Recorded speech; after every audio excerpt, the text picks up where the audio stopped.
Hello, friends. Welcome back to another episode of I'll Call You Right Back podcast with me, your host. My name is Chad Medved. This is my show. Appreciate you being here this week. Going to be a quick one. Got some crazy. It's just been a crazy day. First thing is first. Turner Dairy Farms. All right. They, as you know, they drop limited edition flavored milks.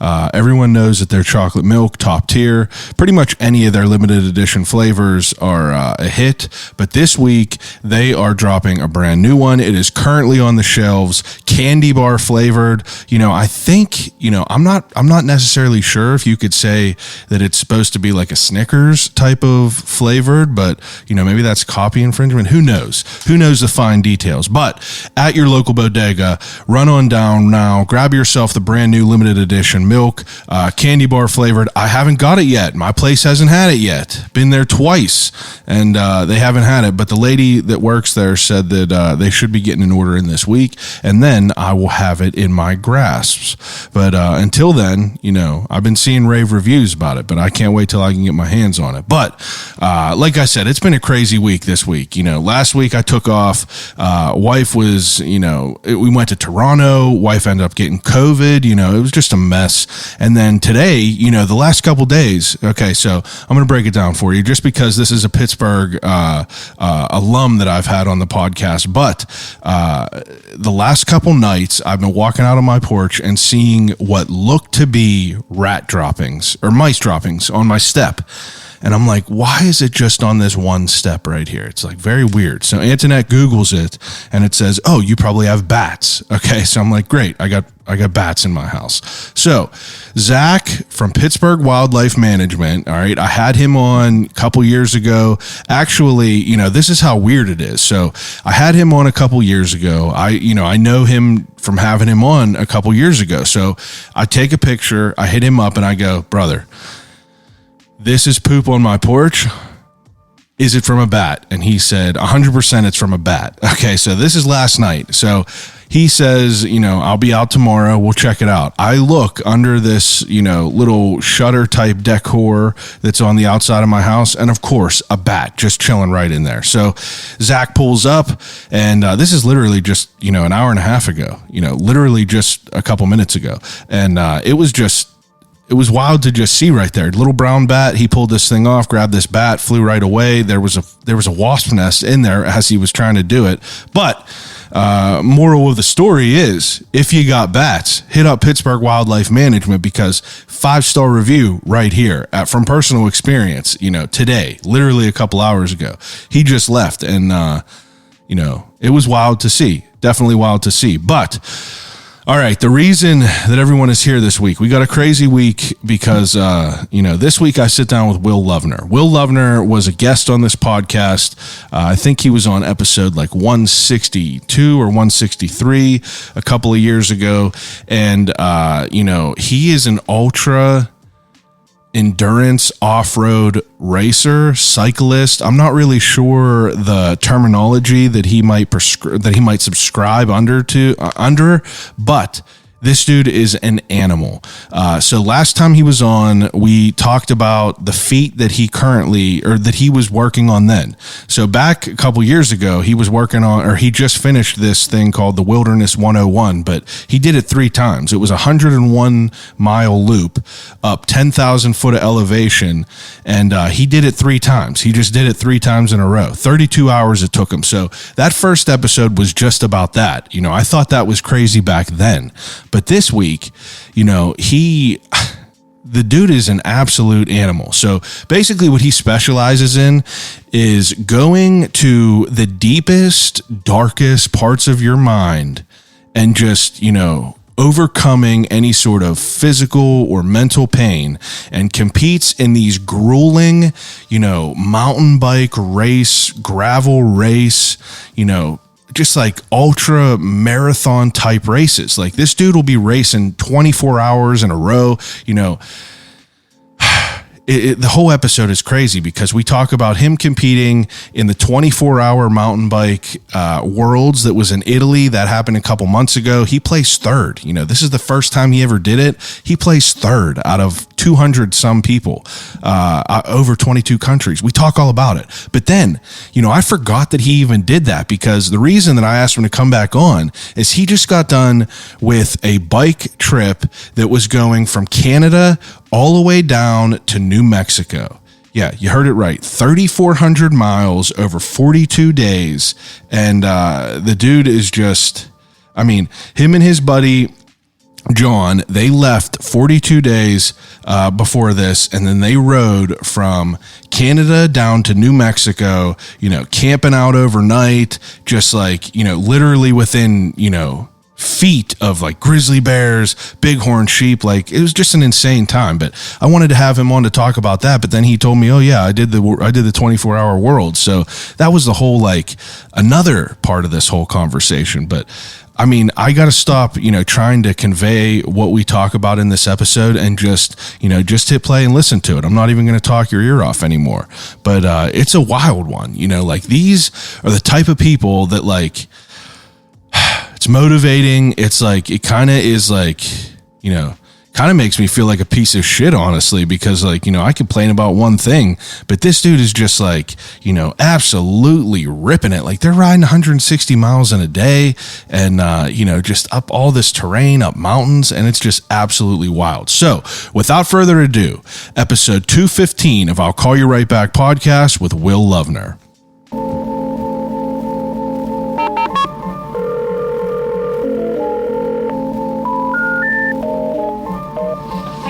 Telephone. Hello?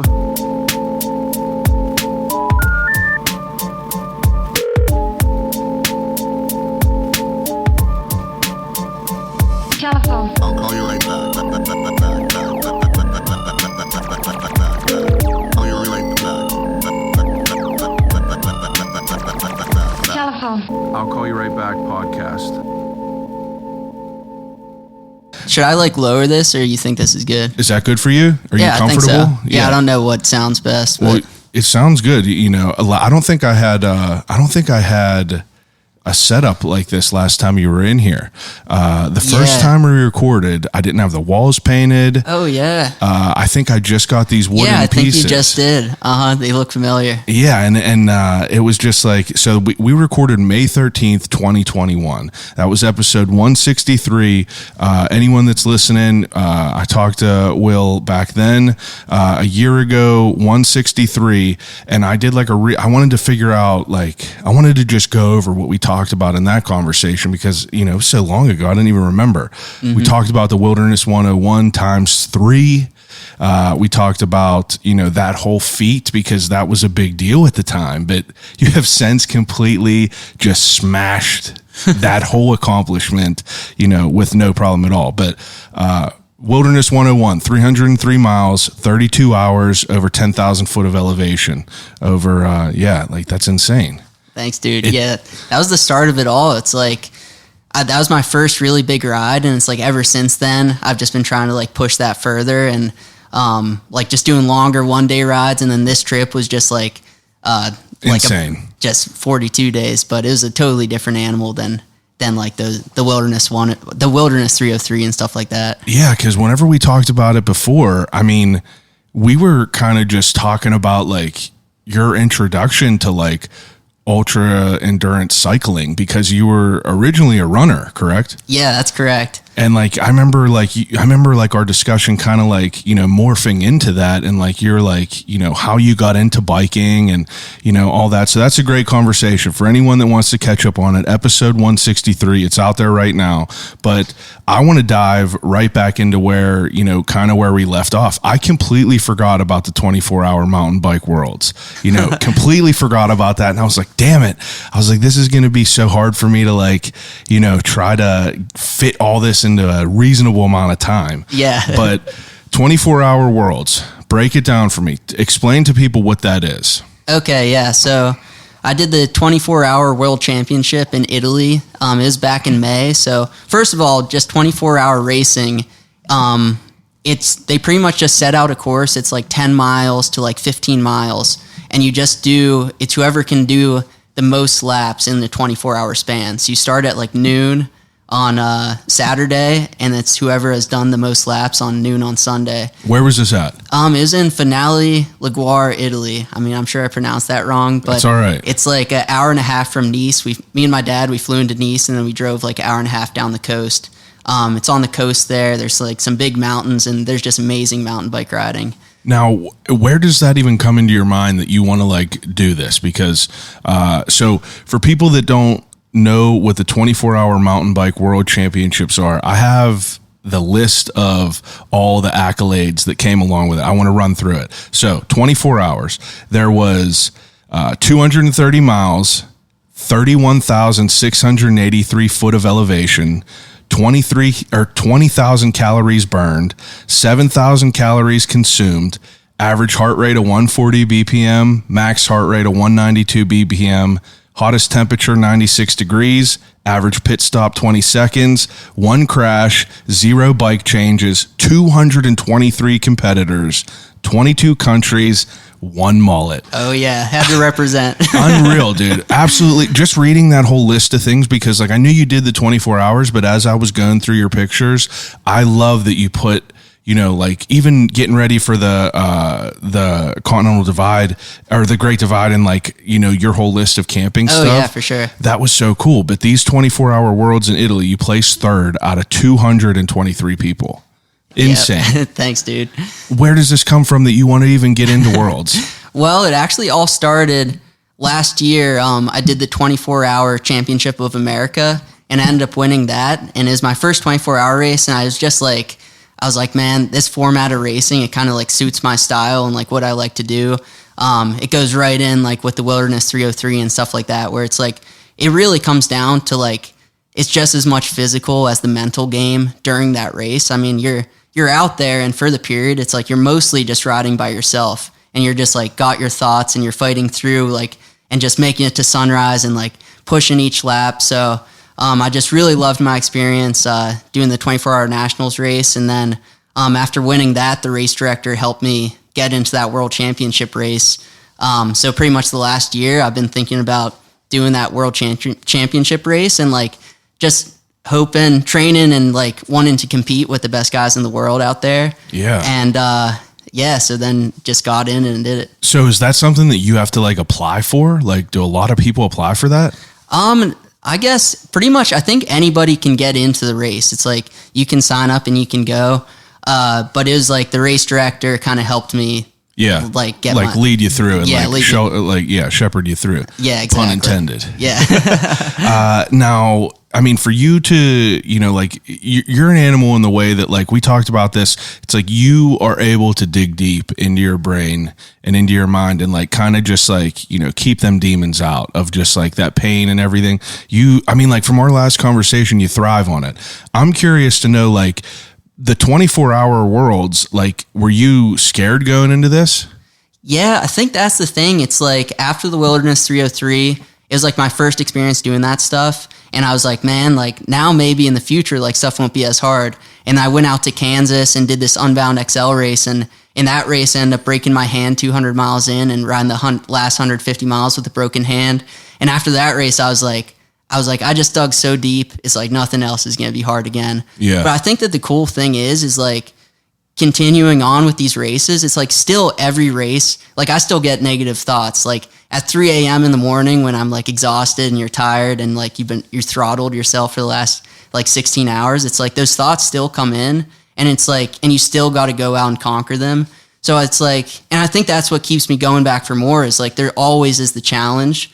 And like, you know, you're going to have to push through that. Like if it was easy, then it's like, what's the point of even doing it? So, yeah. But, and I think it's the same thing with Worlds. It's like, man, I got in there standing on the start line. You're like, no matter what happens, it's going to be like a insane experience. Like, I feel like a lot of time in day-to-day life, like some days you just like forget because like nothing happens. But when you're on the start line of those races, it's like, you know, you're going to dig so deep and like go in places in your mind that's like, you're going to remember it for the rest of your life, whether you quit or whether you win the damn thing. So yeah, the deep water. You're out in the deep water just treading. Yeah, for sure. And it's like, and you're pretty I feel like a lot of times, like, you can kind of like hide in places in your mind, but like when it's like 2 a.m. or something in those races, it's like there's nowhere to hide, and you're like real honest with yourself on like what you're out there doing and like and what's pushing you to do that stuff. And it's like in the past I was kind of scared of that, but now it's like I look forward to just like getting to that point and like seeing how I react. So, but every time, I mean, it's still a challenge, and I think that race in Italy was probably one of the hardest things I've done. Yeah, I mean, 96 degrees, hot temperatures, like crazy. But for you to, prepare for, because obviously like 230 miles to you is, not really anything. Like you eat all those for breakfast. I'll look at your Instagram and you're like, I'm going to ride to Erie today. Yeah. And you're just like, an absolute animal. But, your mindset of riding 230 miles with, do all 223 people start at one time? Yeah, so it actually does. It's called a Le Mans start, where you put your bikes, everybody sets up their bikes like a quarter mile away or like a half mile away, and they line everybody up, and you actually run like the first half mile. Holy shit. It goes into single track. So it's like if everybody went into single track at the same time, it'd just be total chaos. Yeah. So it's like the run kind of spreads people out. Wow. So yeah, it's like everybody lines up, all 220 people, and then you run to your bike, you hop on your bike, and then you just start going. You start doing those laps. And it starts getting crazy though, because you start like lapping people after, I don't know, like three laps or so, a couple hours in. And how big was that track? I think that track was like 10 miles long. Okay. And over 10 miles, what's the elevation change on that?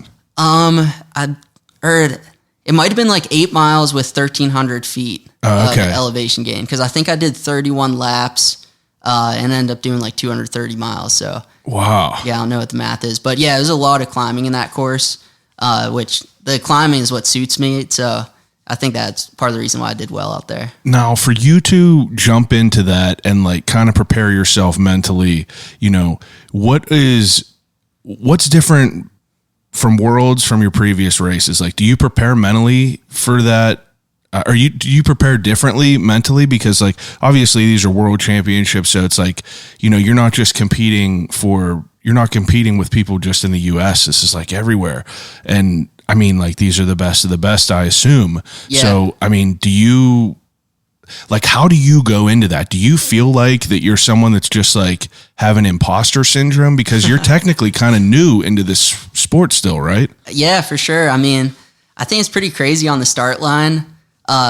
Just because like I am kind of new to the sport, and it's like I'm the new kid on the block when I get there, and like a lot of those guys had been doing it for many years. And I think also with ultra endurance riding and like 24-hour races, a lot of the guys that are successful are older, like they're in their 30s and something like. How old are you? I'm 24. So you're 24 now. How old's the dude who placed first? I want to say he's like 35. But okay. Yeah, I might not be right on that. That's all right. But like, yeah, he's in his 30s at some point. Now, were you like, is there people younger than you out there? I'm not sure how many people. I mean, probably the youngest people are like in their early 20s, I'd say. Yeah. That's pretty wild. So you get out there and like you have all this, you get all your shit packed up, you got your dad out there. It's like, for your mindset to start and for your running, you said that it's Le Mans run. Like I saw one of your posts that said you just wanted to like keep grinding and keep your podium position. So like, were you out in front at some point first? Yeah. So the race actually went down kind of crazy. Like I got out and I thought I was in the lead for like the first 8 hours or so. And I was riding and like, you thought you were in the lead. Yeah. I thought I was in the lead, and like I was up by myself, and it was confusing because they had like live tracking, but the thing kept like crashing, and like my dad wasn't sure, and I would just be coming through the pits for like, I don't know, like 15 seconds or something. I'd come around each lap and I'd stop there, and my dad would put like a bottle on my bike and like hand me a goo or something, or like a Snickers bar that I'd crush, and then I'd just start blasting again. So like I was just getting these like quick snippets of what was going on. Yeah. And and a lot of times I wouldn't hear anything. And then eventually I crashed at like 8 o'clock, and I crashed and I was stuck under my bike. And this Italian guy, he came up behind me. He's like, I think you're in first. You better keep riding. And he picked up the bike off me because I like couldn't get up. And so I was like, oh shit, I guess I am in first. And but wait, was the Italian guy a competitor? Yeah, he was also a competitor. He was he was going slower. I think like lapped him or something. Okay. But I was going to say, why would this guy just let you get up and go? Yeah. He probably knew he was going.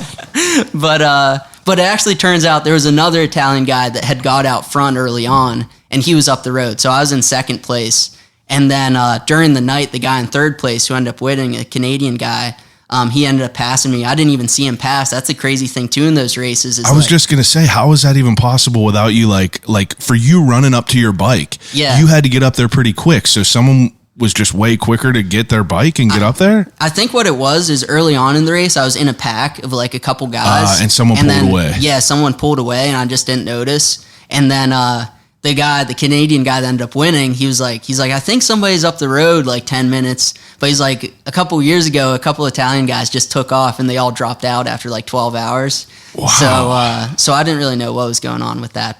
And then the Canadian guy, he got by me. I think I was in the pit, like putting on a light or getting a bottle or something. Yeah. And so I think he snuck by me then. But My goodness. It was like at, I think around 3 a.m., I kind of knew the gaps and I was like, all right, I'm in podium position. And like, I knew crazy stuff can happen up front, so like I was still keeping the pressure on to catch those guys. Yeah. But I also wanted to keep the pressure on to keep the people behind you. Yeah, the people behind me. Get a big enough lead in between you. Yeah, for sure. So I was just keeping that pressure on. And the way those races work is like, as long as you get in under 24 hours, you can head out on another lap. So it's like, you can get in at 23 hours and 59 minutes. Oh, and do one more. Yeah, you can do one more. Holy shit. I was like, so is it total miles or is it just like the total, whoever does the most laps after 24 hours? So it's like, it's off a lap. So it's like, say if two people sneak out on that last lap, like they're both on the same amount of laps and they both sneak out, it's whoever who gets in first on that last lap. Geez. So it's like, if you're tied on laps, it's whoever's fastest. But,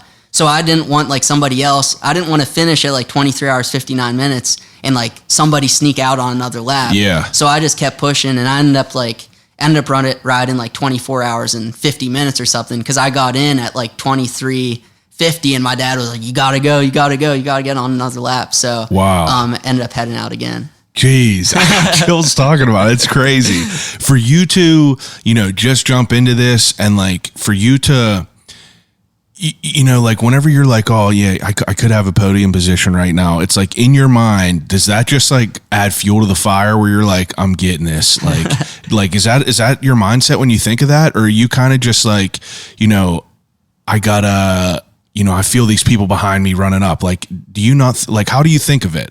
I feel like there's more of a positive way to think about it, or people could kind of like look at it from a negative point of view for fuel as well. Does that make sense? Yeah, no, that's a good question. I mean, I think that the mindset is crazy in those races because I think like in a lot of shorter races, it's like you're riding next to these guys and you're like, all right, I'm going to make a move and like put ground on him, or like I'm going to blast down this downhill and get a 20-second gap. But in those 24-hour races, it's like I was riding by myself. I mean, I was passing people like that I was lapping, but I wasn't seeing my competitors for like the last 18 hours. Like you're literally just riding by yourself. That's insane. So I didn't know really where they were. I was just getting like a couple time gaps, like maybe every like 3-4 hours, like this or that. So I was just like trying to keep the pressure on. Yeah. But really, it's really just all in your own head. It's like, I think in the shorter races, when you see other people, you're like, all right, I'm going to hammer. But in that, it's like, you're just in your own head. And it's like, you kind of go up and down these waves. It's like at some points you're feeling horrible and you're like, oh my God, this is the worst. Like, what am I doing? And then it's like, and then you do another lap, you take like a caffeine pill or something. You're like, oh man, I'm flying right now. And you're like, this is sick. Caffeine pill. You're good. Yeah. I was like, and before the race, I'd like done all these calculations on like how many calories I could intake. And also like caffeine. So I was like, how important is that? Like for that, like that preparation for you to be running full tilt for 24 hours. Like, do you have that all like, pretty much ironed out, like all the way? Oh yeah. Like I wrote out, I didn't want to think about it at all. Like in my head. Cause it's like, you kind of turn into like a zombie after a certain amount of time. Like you can't think, you don't know what's best. Like, in the past, like I did one race where I just stopped drinking water because I was just like a zombie, and I was like, I don't need it. I'm fine. I was like, I'll go faster this way. And it's like I just bonked so hard and was like dead. So so in this race, I had wrote out this whole thing, and it was like every lap. I was like, first lap, bottle of water and like a goo or something. Second lap, bottle of like Flow Formulas, a drink mix, and then like a Snickers bar. And then I was going through, and then like every 4 hours, maybe I'd like take something, caffeine or something. Yeah. And then like taking a lot of caffeine at night. And like I even mapped out like how many milligrams of caffeine. Like I took 1,200 milligrams of caffeine. Wow. And was just like, went into the half-lives and everything. So I kind of saw what sort of caffeine buzz I could be ripping on without like the heart exploding. So, but that's insane. Yeah. Just full tilt with caffeine, just like heart ripping the whole time. Oh, yeah. Can't even imagine it. Yeah, you're just riding the wave, man. Yeah, it's just like, now, I'm curious, just popped into my head. What happens if you got to piss? Do you just piss? Yeah, so that was definitely factored into my stopping time. Like, I think that the 15 minutes total, like, I'd say probably 5 minutes of that was like taking a pee. What's 15 minutes total? That was the total amount of time you stopped in 24 hours? Yeah, that was the total amount of time I stopped. But like all that time, I was like on my bike with my feet on the ground. Yeah, like yeah, at yeah. the pit or like taking a pee off the bike. Yeah, you didn't like something. pull it. You didn't like pull yourself off the bike Yeah. and like run to the side. You're kind of just still in standing there. Yeah, because I just stand there and like No time to waste. yeah, I'd like get another stop was like putting my lights on the bike before dark, because it's like you ride through the whole night, obviously, so you got to get your lights on there. And then a couple times like I had to switch batteries, so those were a little bit of the longer stops. And the longer stops, I'd take the opportunity to like eat more solid food. Like I'd try to like crush a pizza or like chug a Coke or something during that, just to get those calories down. That is just insane. So you're finishing up this race. Like, what's your mindset? Like the last, like, when you're on this last lap, like, do you know what place you're in at all? Yep, I actually did know on the last lap. I was like, I pretty much knew when I got out on the last lap. I was like pretty positive I had third place locked up. Yeah. So I kind of just tried to enjoy it as much as I could. But how far were people behind you? I actually I was a full lap ahead of the other guys. So you didn't have to really worry about it too much. Yeah, I didn't have to worry about it too much. So I was trying to enjoy it, but I was also in pretty rough shape. I mean, I was like, I wasn't feeling too hot, but it was pretty surreal though. It's like, it's just crazy, like riding your bike in such a cool place. Like you're looking over the Mediterranean, and it's like, that you're going to be remembering that experience like for the rest of your life. So it's like, I was just trying to soak it all in. And, can you soak it in that moment? I think I could. Like, it's funny because like I kept my shit together on the last lap. Like I was fine, but then when I finished, like I just completely was like dead. Like I was like lying on the ground, laying on the ground with the hands over your eyes. Like, yeah. I mean, in that moment, does your body just like shut off? Yeah, my body just like completely shut off. Like my dad, he pretty much carried me over. They had like these showers at the race, like these communal showers. He carried me over, and I like limped into the shower. And my dad said this guy was like, "How many laps did he do?" And it was like, my dad was like, "Oh, you got third." He's like, because I was just like dead. They knew that I had done a lot of laps. My and goodness. then I ended up in an Italian hospital for like the next 7 hours because I'd gone to, they had like this medical tent, and my hand was all swollen up from when I crashed. And so the guy was like, your hand could be broken, or like it could just be like swollen up. And so we ended up going to the hospital, and like the Italian hospital system does not work at all. Let me just tell you, to stay out of Italian hospitals if you get the chance. But like we were there for like 7 hours trying to get an X-ray, and eventually we just left. I was like, my hand's fine. So it ended up being all right. Ended up being all right. So you got in a crash, and like in that moment when you crash, like how do you comprehend that in your mind? Like you said that someone helped you up. Like what if that dude wasn't there to help you up? Yeah, I mean, I think I would have figured it out, but it's like going into those races, it's like crashing. It's just like something that can happen. It's like you hope it doesn't happen. Yeah. And then you hope when it happens, like you don't get hurt. And like really, I wasn't that hurt. Like I think my hand just swelled up from getting bruised and stuff. But do you have any flat tires and stuff? No mechanicals or anything. It's like a lot of the top guys, they actually have two identical bikes, and they switch bikes every lap. So and then people just make sure everything's running smoothly. Yeah. So you're running a fresh bike, and they'll have a mechanic like working on the bike and having everything perfect.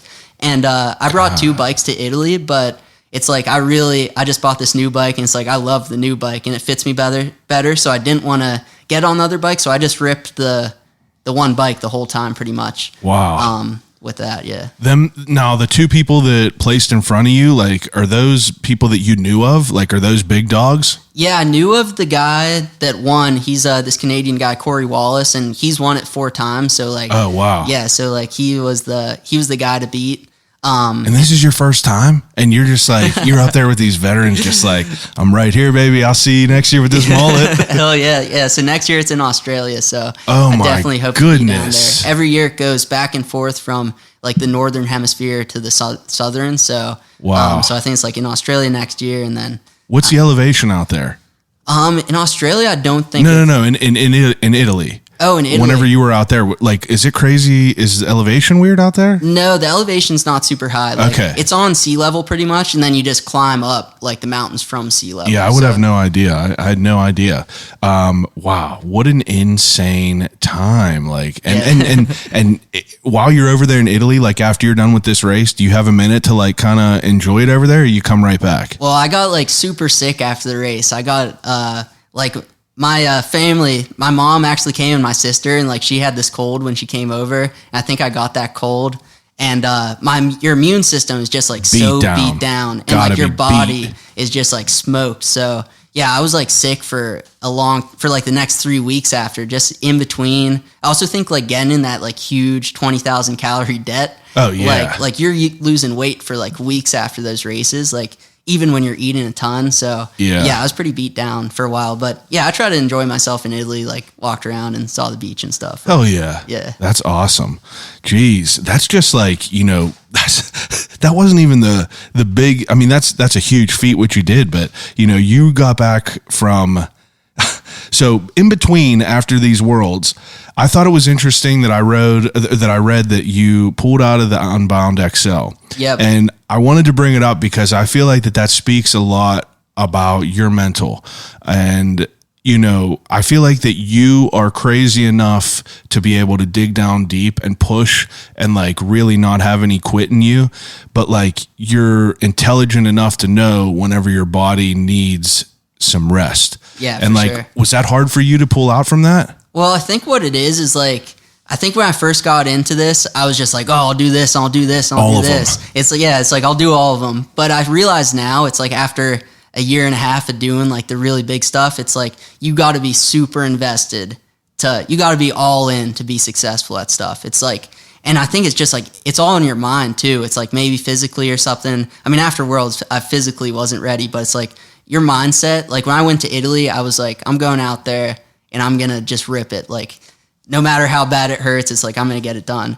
And you got to have that mindset. And it's like at Unbound XL last year, it's like, that was the race where I crashed and broke my hand and like just grinded like out the whole second half and like got rhabdo and all this stuff. And like, I knew the type of mindset you got to be in to like not quit when that happens, because it's so easy when stuff starts going wrong. Like when I crashed, I could have easily just been like, oh, I got an excuse to quit now. It's like, It's like nobody's going to give me shit if I just like pack it up and go home. But it's like, I know, like for me to be happy, it's like, I got to be 100% invested. And like, I knew that going out to Kansas, like I mentally and physically, like I wasn't ready for that. And it's like, if that's the case, it's like, you might as well not do it because you're setting yourself up for failure. Yeah, so. you live to fight another day. It's like, you don't want to, I mean, I thought it was cool to like read that though, because it's like, it makes you like I thought about it. I tried to like think about it from your point of view, because it's like anything that's put in front of you, it's like, I'm sure that you could get through it if you want to, but it's refreshing to see that like you could be like, I'm going to just pull out of this and like prepare myself for, battle down the road a little bit more. Oh yeah. You don't want to shoot yourself in the foot and just like, burn the candles at both ends. Yeah. Because, I mean, right into it, you did the Great Divide mountain bike route. And that is just like the absolutely most insane thing that I've probably ever seen. I didn't even know about the Great Divide until I talked to my boy who hiked the AT. He told me he was going to go and hike the whole, Great Divide? Is that the Continental? Yeah, so it kind of follows a similar route to the CDT, like the Continental Divide. Yeah. Now, where does this come into your mind? So the Great Divide from Alberta, Canada down to Mexico. Where does this come? When does this come into your mind? Well, it's actually kind of funny. It was last year. I was up in Vermont and I was doing this bike packing trip, and I just got like my ass whooped by it. Like I didn't finish it, and like after that, I was like, man, I really want to get into this bike packing thing. and like be successful at it. Yeah. So what was hard whenever you were up in Vermont? Up in Vermont, I think it was the thing, like I just wanted more and more and more. Like I was out in that 24-hour nationals race and like raced out there, and my hand wasn't fully healed, and like I was able to like push through and win it. But then I got back and I was like, all right, I'm doing this 600-mile thing in Vermont. And I just got up there and like my body and my mind just like was not ready for that. So I think that was kind of what like set me up for that. But it was pretty much after that point, it's like, even though I got my ass whooped, like I really saw how cool like bike packing could be, and like just like that you could get on your bike, you could load stuff on. And it's like you basically, especially on a bike, you can just cover so much distance. So, like you can go 100 miles a day and like start stacking days, and before you know it, you're like 1,000 miles away or something. So then I did this like route across Pennsylvania. I went from Meadville to Scranton and back. It was like 880 miles last September. I did that. I was like, all right, this is pretty sick. I did it with my friend John Vorberger, who he did this Great Divide route with me. Yeah. And then I just started doing research, and I saw like I'd heard of that route before, and so I just saw that. I was like, that'd be so sick to go out and do, because like it just covers like the coolest part of the country in my opinion. So ever since then, I just knew I wanted to do it this summer. So my goodness. So how do you train for, you said it was 42 days? Yeah, it was about 42 days. How do you train for, biking 3,400 miles over 42 days? I mean, obviously that's a little bit different than beating yourself to death for 24 hours and being able to come home and, lick your wounds and like kind of rest. It's like, first off, before how you train for this, it's like, what is your day to day? It's like, I believe I remember you saying that like you're pretty healthy, you eat all great stuff, and you try to stay on top of everything. Is that, I'm sure that's still what you do. Yeah. I mean, day to day, it's like I just ride a lot, and I think that I really didn't train any different for the Great Divide. Like I knew that it was like I was going to leave for the trip like 3 weeks after Italy. After getting back from like the World Championship, I was going to fly up to Calgary to start the route. And I didn't ride for 3 weeks after that race in Italy, because I was just like beat on. Yeah, I was like beat up. And I also knew it's like when you're riding 42 straight days, you just got to be fresh at the start. It's like if you go into it, like say if I went into it like I went into Italy like at like peak condition, it's like you're probably just going to burn yourself out, because when you're at like peak form, you're kind of on the edge of like getting sick or like getting hurt or something. You're kind of like riding the line of that. So it's like pushing it. Yeah, you're pushing it. And I want to just get to like the Great Divide and just be fresh, because it's like I knew that I'd kind of gain fitness as I go. And it's like it's kind of like a Tour de France rider. It's like even those guys, like they ride themselves into shape. I mean, they go in super fit, but then they like get even more fit like 3 weeks in. So yeah, I just want to go into it fresh. But yeah, that's just like, it's overwhelming for me to even think about that. Now, I was looking through your list of all, your riding gear, camping stuff, repair kit, sleep kit, miscellaneous, and like, like bike packing is obviously different because, you're limited to what you could take. Mm-hmm. Now, are you planning to sleep outside the whole time you do this? Yeah. So we probably camped out for like 90% of the nights, I'd say. Like maybe, 5 nights we got a hotel or something, but for the rest for the most part, we were camping out. So yeah, we both had tents, and like it's pretty much just like 2 pairs of clothes. It's like you have 1 pair of clothes for riding in that you're wearing the whole time, and then you have 1 pair of clothes you change into when you get to the campsite. My goodness. That's insane. Now, whenever you're preparing to, kind of go on an adventure like this, I'm curious, because when you get up to Canada, is this like a biking route that you took? Yeah, so it like the Great Divide route is like an actual established route. Like somebody, I think it's the Adventure Cycling Association. It's like this association that they went through over years and figured out a way to connect Banff up in Canada, like all the way down to the Mexican border with like 90% off road. So it's like you're going all on dirt and on like single track for some of it, and like you're staying off roads and you're staying like way the hell out in the middle of nowhere. So it's an actual route, and like a lot of people do the route. And then me and my buddy, we extended it a little bit. Like we flew into Calgary and then we rode up to Jasper. We rode north at the start, and like I think the real route is like 2,700 miles, and we ended up making it 3,400 by going up north at the start and doing a big loop in like Alberta. My goodness. Didn't have enough, just a regular row. Had to just add another third of it on.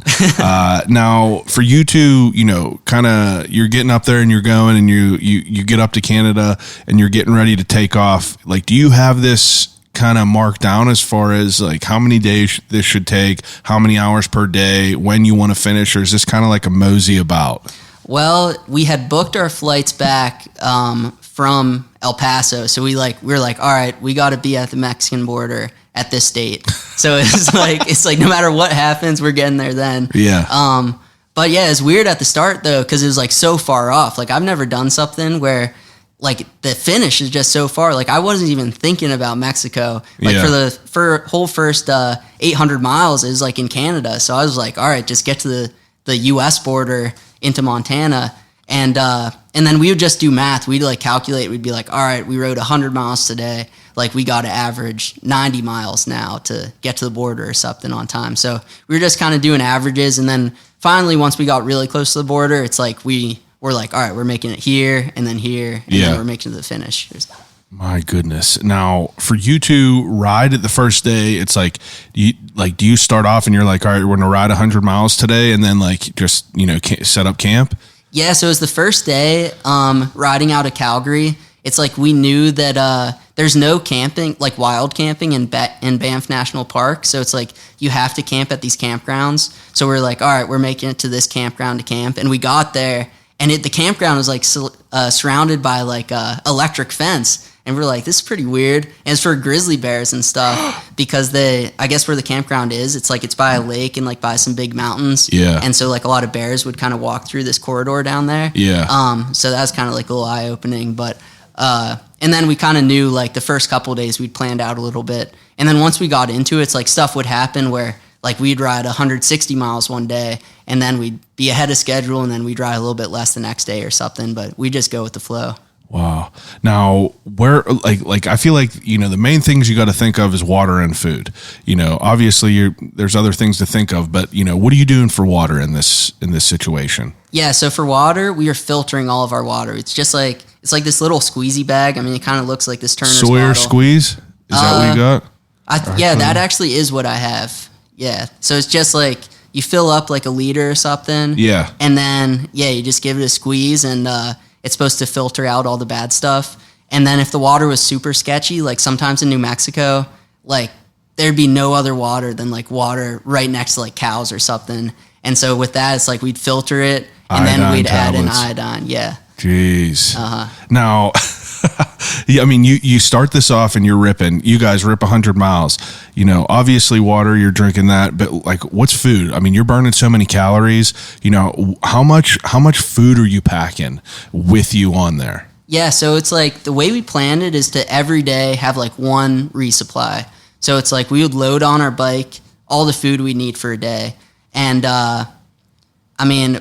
You just pack stuff that's like as calorie dense as possible. Like every night for dinner, I'd eat like 2 ramens and then I'd take like Jif makes these like squeezy peanut butter things. I'd like squeeze a whole thing of Jif peanut butter into the ramen and make it like a 2,000 calorie bomb or something. So your boy that you rode with, that was one of the questions. He said, was the peanut butter ramen worth it? It was. Oh, yeah. And I was like, I can't wait to hear what this context was because my wife, when she makes ramen, she puts like a spoonful of peanut butter in it. Okay. And at first I was like, it's kind of weird. But then I'm like, man, that's fire. A little peanut butter and a little hot sauce. Oh, so good. Oh, it's so good. And it makes it like ramen without the peanut butter. I mean, I think it was like 700, 800 calories with those like little ramen things. So it's like, that's not enough. So I mean, you add in that peanut butter and there you go. There's like 2,000 calories. He was like, yeah, he ate a lot of wild stuff. He was like, definitely ask about it. Yeah. But I mean, like, so you're eating all this calorie dense stuff. I mean, when you're done riding, you set up camp, like, are you just immediately like dead where you're just jumping in the tent and going to sleep and waking up at the ass crack of dawn and getting going? Yeah, pretty much. It's like you get to camp and it's like immediately just set up and then it's like you start cooking dinner. We brought a little stove with us and so we'd cook up the ramen or whatever. And like in grizzly country, then you'd have to like store the food away from the tent. It's like by the time you did all that stuff and like rode 100 miles, you're pretty tired. So then every day we'd wake up like right when it got light out pretty much. and just start ripping again. So it was crazy because like all you're doing for the whole time is like just riding. It's like that's the only thing you got to worry about is like ride and set up camp and then do it again the next day. Insane. I assume you sleep pretty good out there.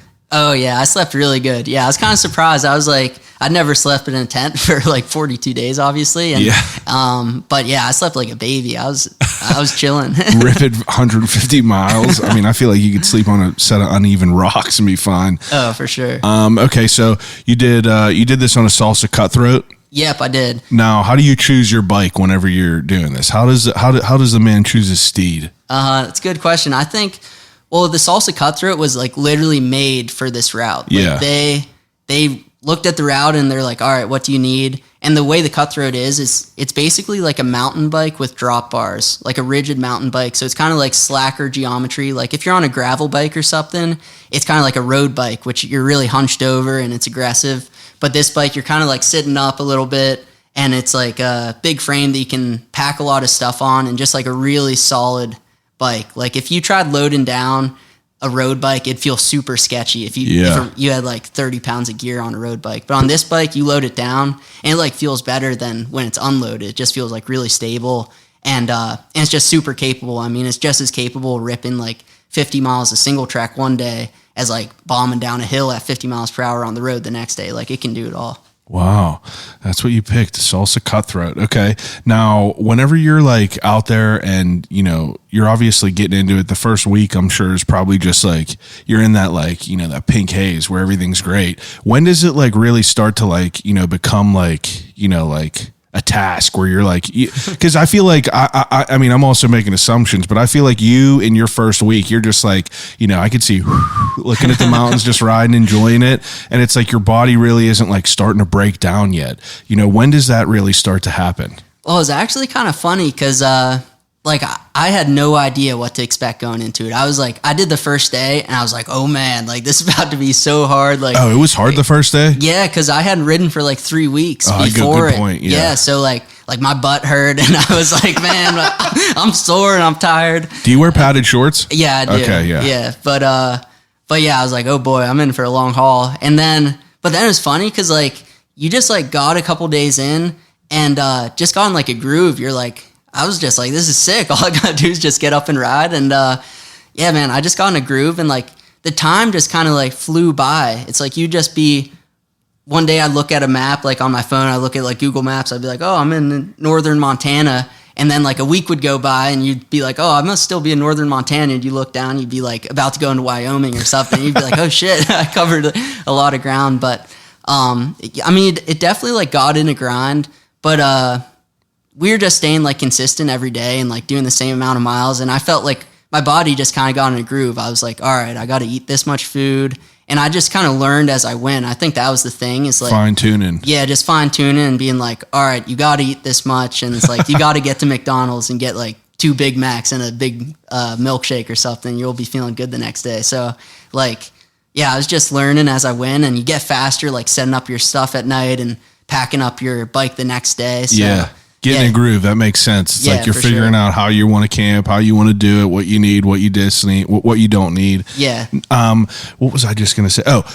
So as you planning to do this with a partner, you know what I mean? I feel like that could be like, a different factor that some people might not think of. It's like, what if this person can't go at the pace that you are, or vice versa? It's like, is your buddy's name is John? Yep, it is. Are you guys pretty evenly paced? Yeah, so the thing is like we kind of knew going into it, we ride all the time together. It's like just on Sunday, like we rode 200 miles up to Erie, and like I've ridden probably like 10,000 miles with him over the last like year or so something. You guys are... Yeah, so it's like we knew we were like, all right, we're training partners, so we kind of know what we're capable of, and like we knew, all right, maybe we'll wait a little bit for each other here, but... we make a pretty good team though. It's like he's like a master navigator. So that's awesome. I mean, do you guys pretty much stay with each other the whole time? Do either Ians ever like, kind of go ahead of each other and like, break off at all? Yeah. I mean, I'm pretty competitive. So whenever we get to a mountain, I just blast off but he'd try to keep up, and I mean, he'd stay close, and we were staying pretty close together. That's wild. Now, while you're on these, like, as you're camping, like, Are you an avid camper before you start this? Not really. No, it's like kind of the last year I knew I was going to do this summer. So it's like I wanted to kind of like, first of all, I wanted to get my setup dialed in, like the bike and just all the equipment, but like also getting used to setting up camp at night. And it's like, you don't want to go into this and it'd be your first time like setting up a tent or something. For sure. But like before this, I really hadn't done that much camping. It's like maybe I'd camp out like 1 or 2 nights a year. Yeah. Yeah, over the last year, like with that thing in Pennsylvania, going across the state and back, it's like that was 8 nights of camping. And then I went to Arizona and did like 10 nights of bike packing down there. So you had some experience on it. Yeah, for sure. I kind of just wanted to learn the setup and like how to be efficient, just packing the stuff up. And because you like keep your bike, it's like you want to know where everything goes. It's all right, this is going here, this is going here. You don't want to just be like throwing stuff on because then you'll never find anything. Yeah.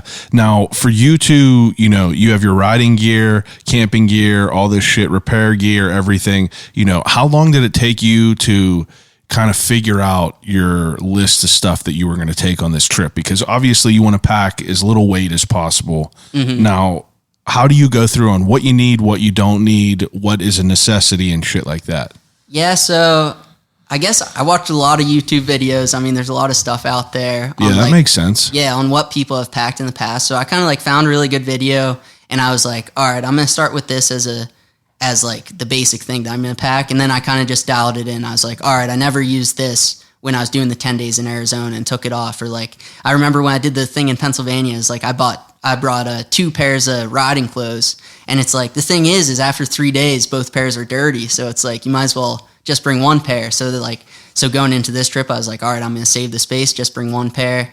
And it's like, you just want to bring everything you're going to need and nothing you're not going to need. But then you also got to bring stuff that like you might need. Yeah. If, like, that's shit hits the important fan. that you might need. Like I was looking at, what was the one thing that you saw? Emergency tent pole splint. Yeah, for sure. Stuff like that. That's like, you might not use that, but you want to have it and not need it rather than need it and not have it. Oh, 100%. Like that. And like, just bringing like zip ties and like electrical tape and like a derailleur hanger. Like if you bent your hanger or something, you could fix that. And, we brought like a bunch of spokes and stuff to repair the bike if we needed that. But how many extra like sets of tires and shit do you have? Like do you like, so how do I want to phrase this? Like on your trip, is there places that are easily accessible to, repair your bike if need be? Or is there like long stretches where like, let's say your bike breaks or your bike gets broken on a mountain, like, and you have to,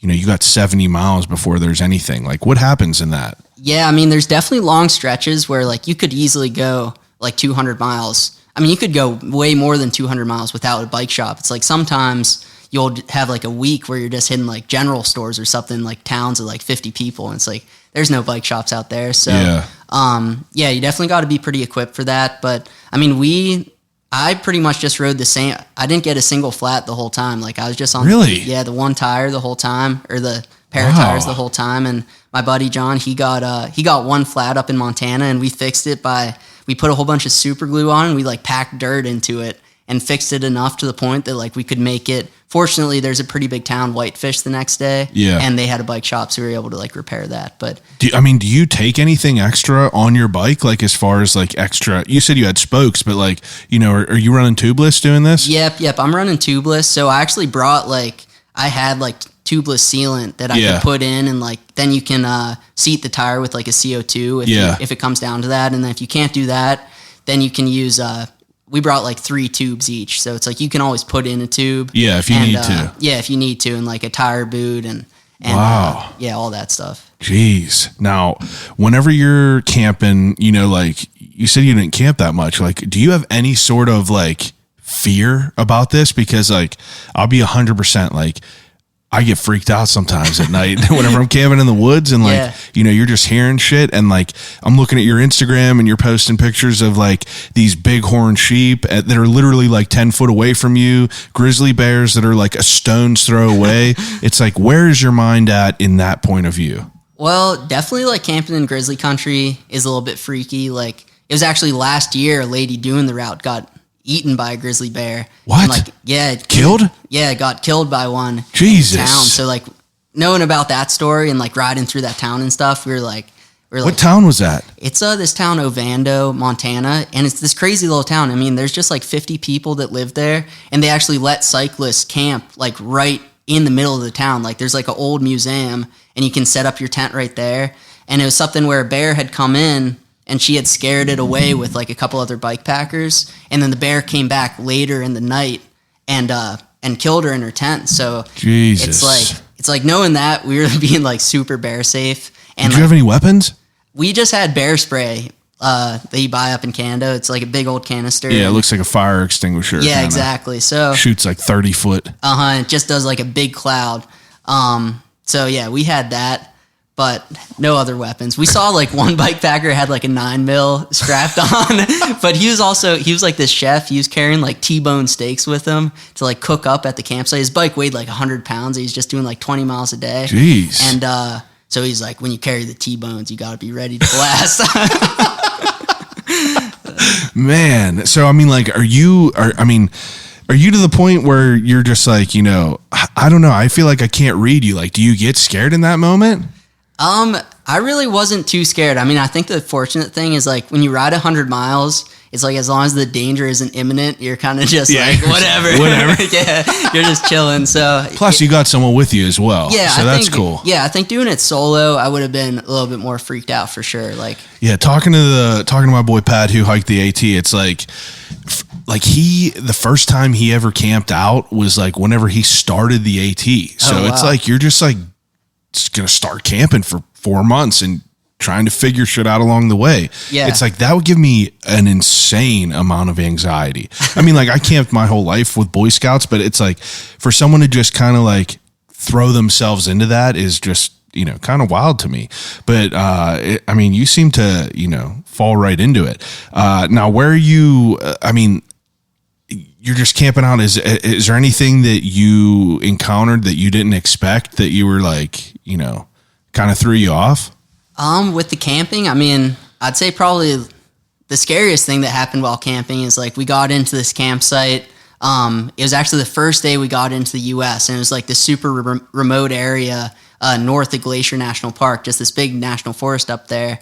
And we like set up our tent, and like whenever we got into camp, we just like wanted to set up the tent right away. So we just set it up right next to this guy, had a Sprinter van, and we're like cooking our food really far away from the tent and like being super bear safe because we saw all these signs like grizzly bear habitat, and we were like, all right, we're gonna be super safe tonight.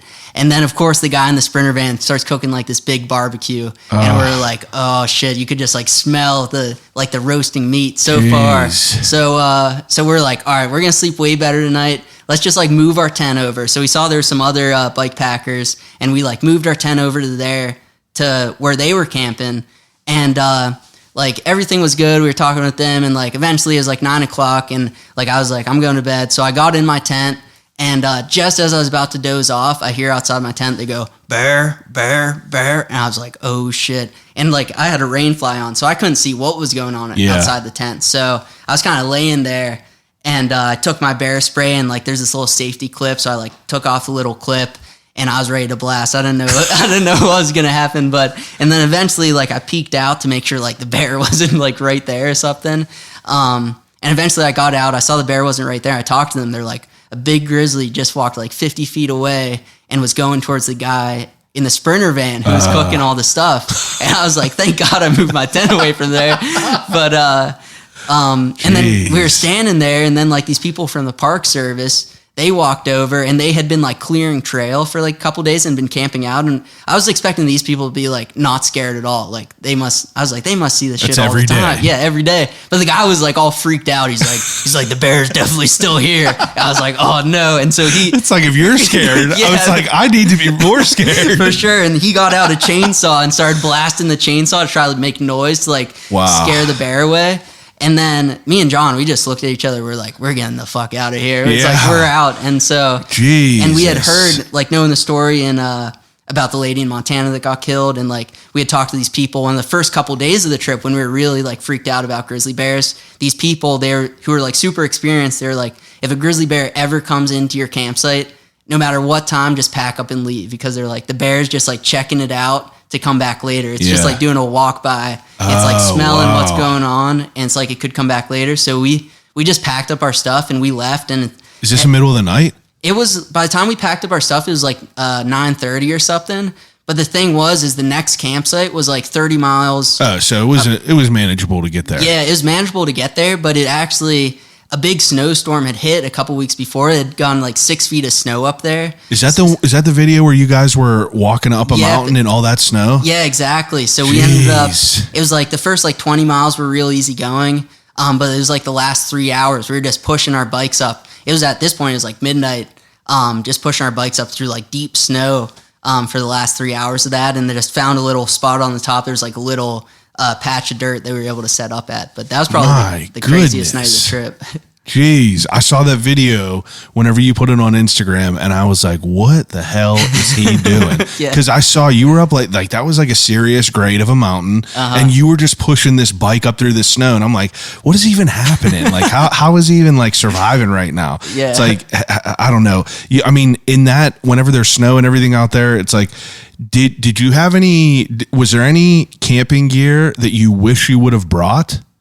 I'd say I probably wish I would have brought like a mat to go under my tent. Like I know John, my friend, he brought this thing that like goes under your tent so that there's more waterproof because it was like just a ground cloth. Yeah, just a ground cloth. You didn't have one? I didn't have one. So it was like in New Mexico is monsoon season, and the one night my tent just got like flooded, just because like the place got soaked. And like fortunately, I was up on like my sleeping pad, so I didn't get too wet. But that's insane. Like, yeah, in the future. Yeah, now you'll know. Yeah. Geez, is there anything that you brought that you just like didn't use at all that you were like, I could have just not even brought this and saved some weight?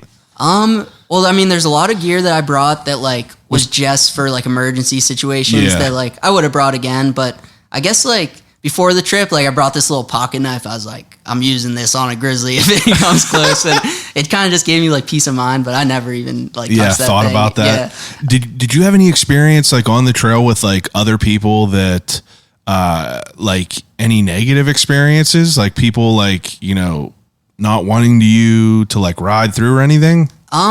Really, I was surprised. I thought I was going to have a lot more experiences like that, but it's like pretty much 99% of people, like the whole way, were super friendly. There's just like a couple weird things. Like it was one time up in Canada.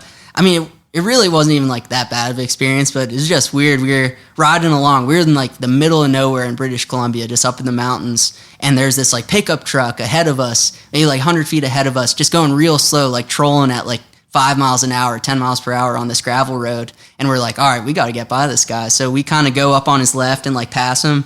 And right as I pass, like I look over and he just looks over at me and just starts barking like a dog. And I was like, what the hell?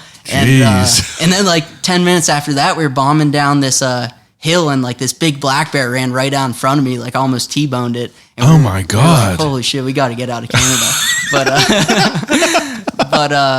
Yeah, so that was a little bit weird. The only other bad experience, we got to this one little town. It was like this tiny little town. I think it was called like Platoro or something in southern Colorado.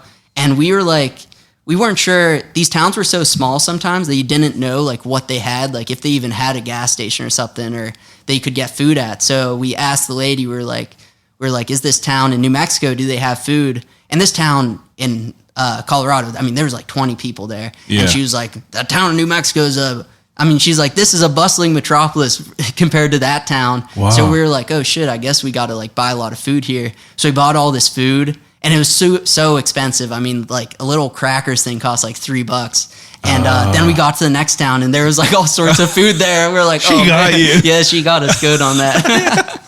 That's crazy. Yeah. I would assume that people are kind of like used to seeing people like on there, whether it be like, if people were hiking the AT, it's like those routes I'm sure are frequented on by a good bit of people. So people are probably normal with everyone that's coming through.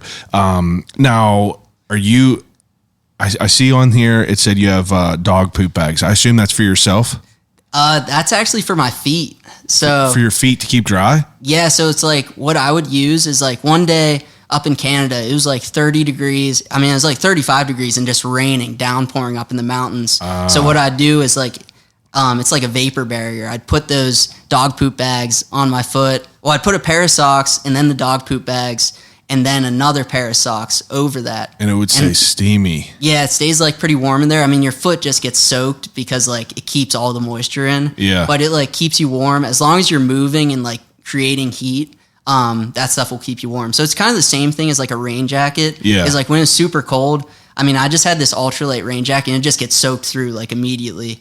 But it like provided a vapor barrier, so it'd keep you pretty warm even after it got soaked. Did you have any sort of like, terrible experiences with inclement weather, or like, you being like, oh, I'm going to freeze tonight or some shit? Yeah, it was pretty much just that one day up in Canada. Okay. We got absolutely hammered, and like, I mean, we got to this like pavilion after just getting soaked up in the mountains, and we were like, we made a mistake. Now I know if you ever get like super cold, it's like never stop, just keep going. Yeah. Because we stopped and we're like, we're gonna make some ramen or something, and like that'll warm us up. But we were just like shivering under this pavilion, and we are like, oh shit, like this is bad. Yeah. So fortunately, there's like a hunting outfitter pretty close by, so we were able to like get a cabin there. But there's this other guy that we had met earlier in the day doing the route. He was like 65, and I mean, he was a big dude, and he was going much slower.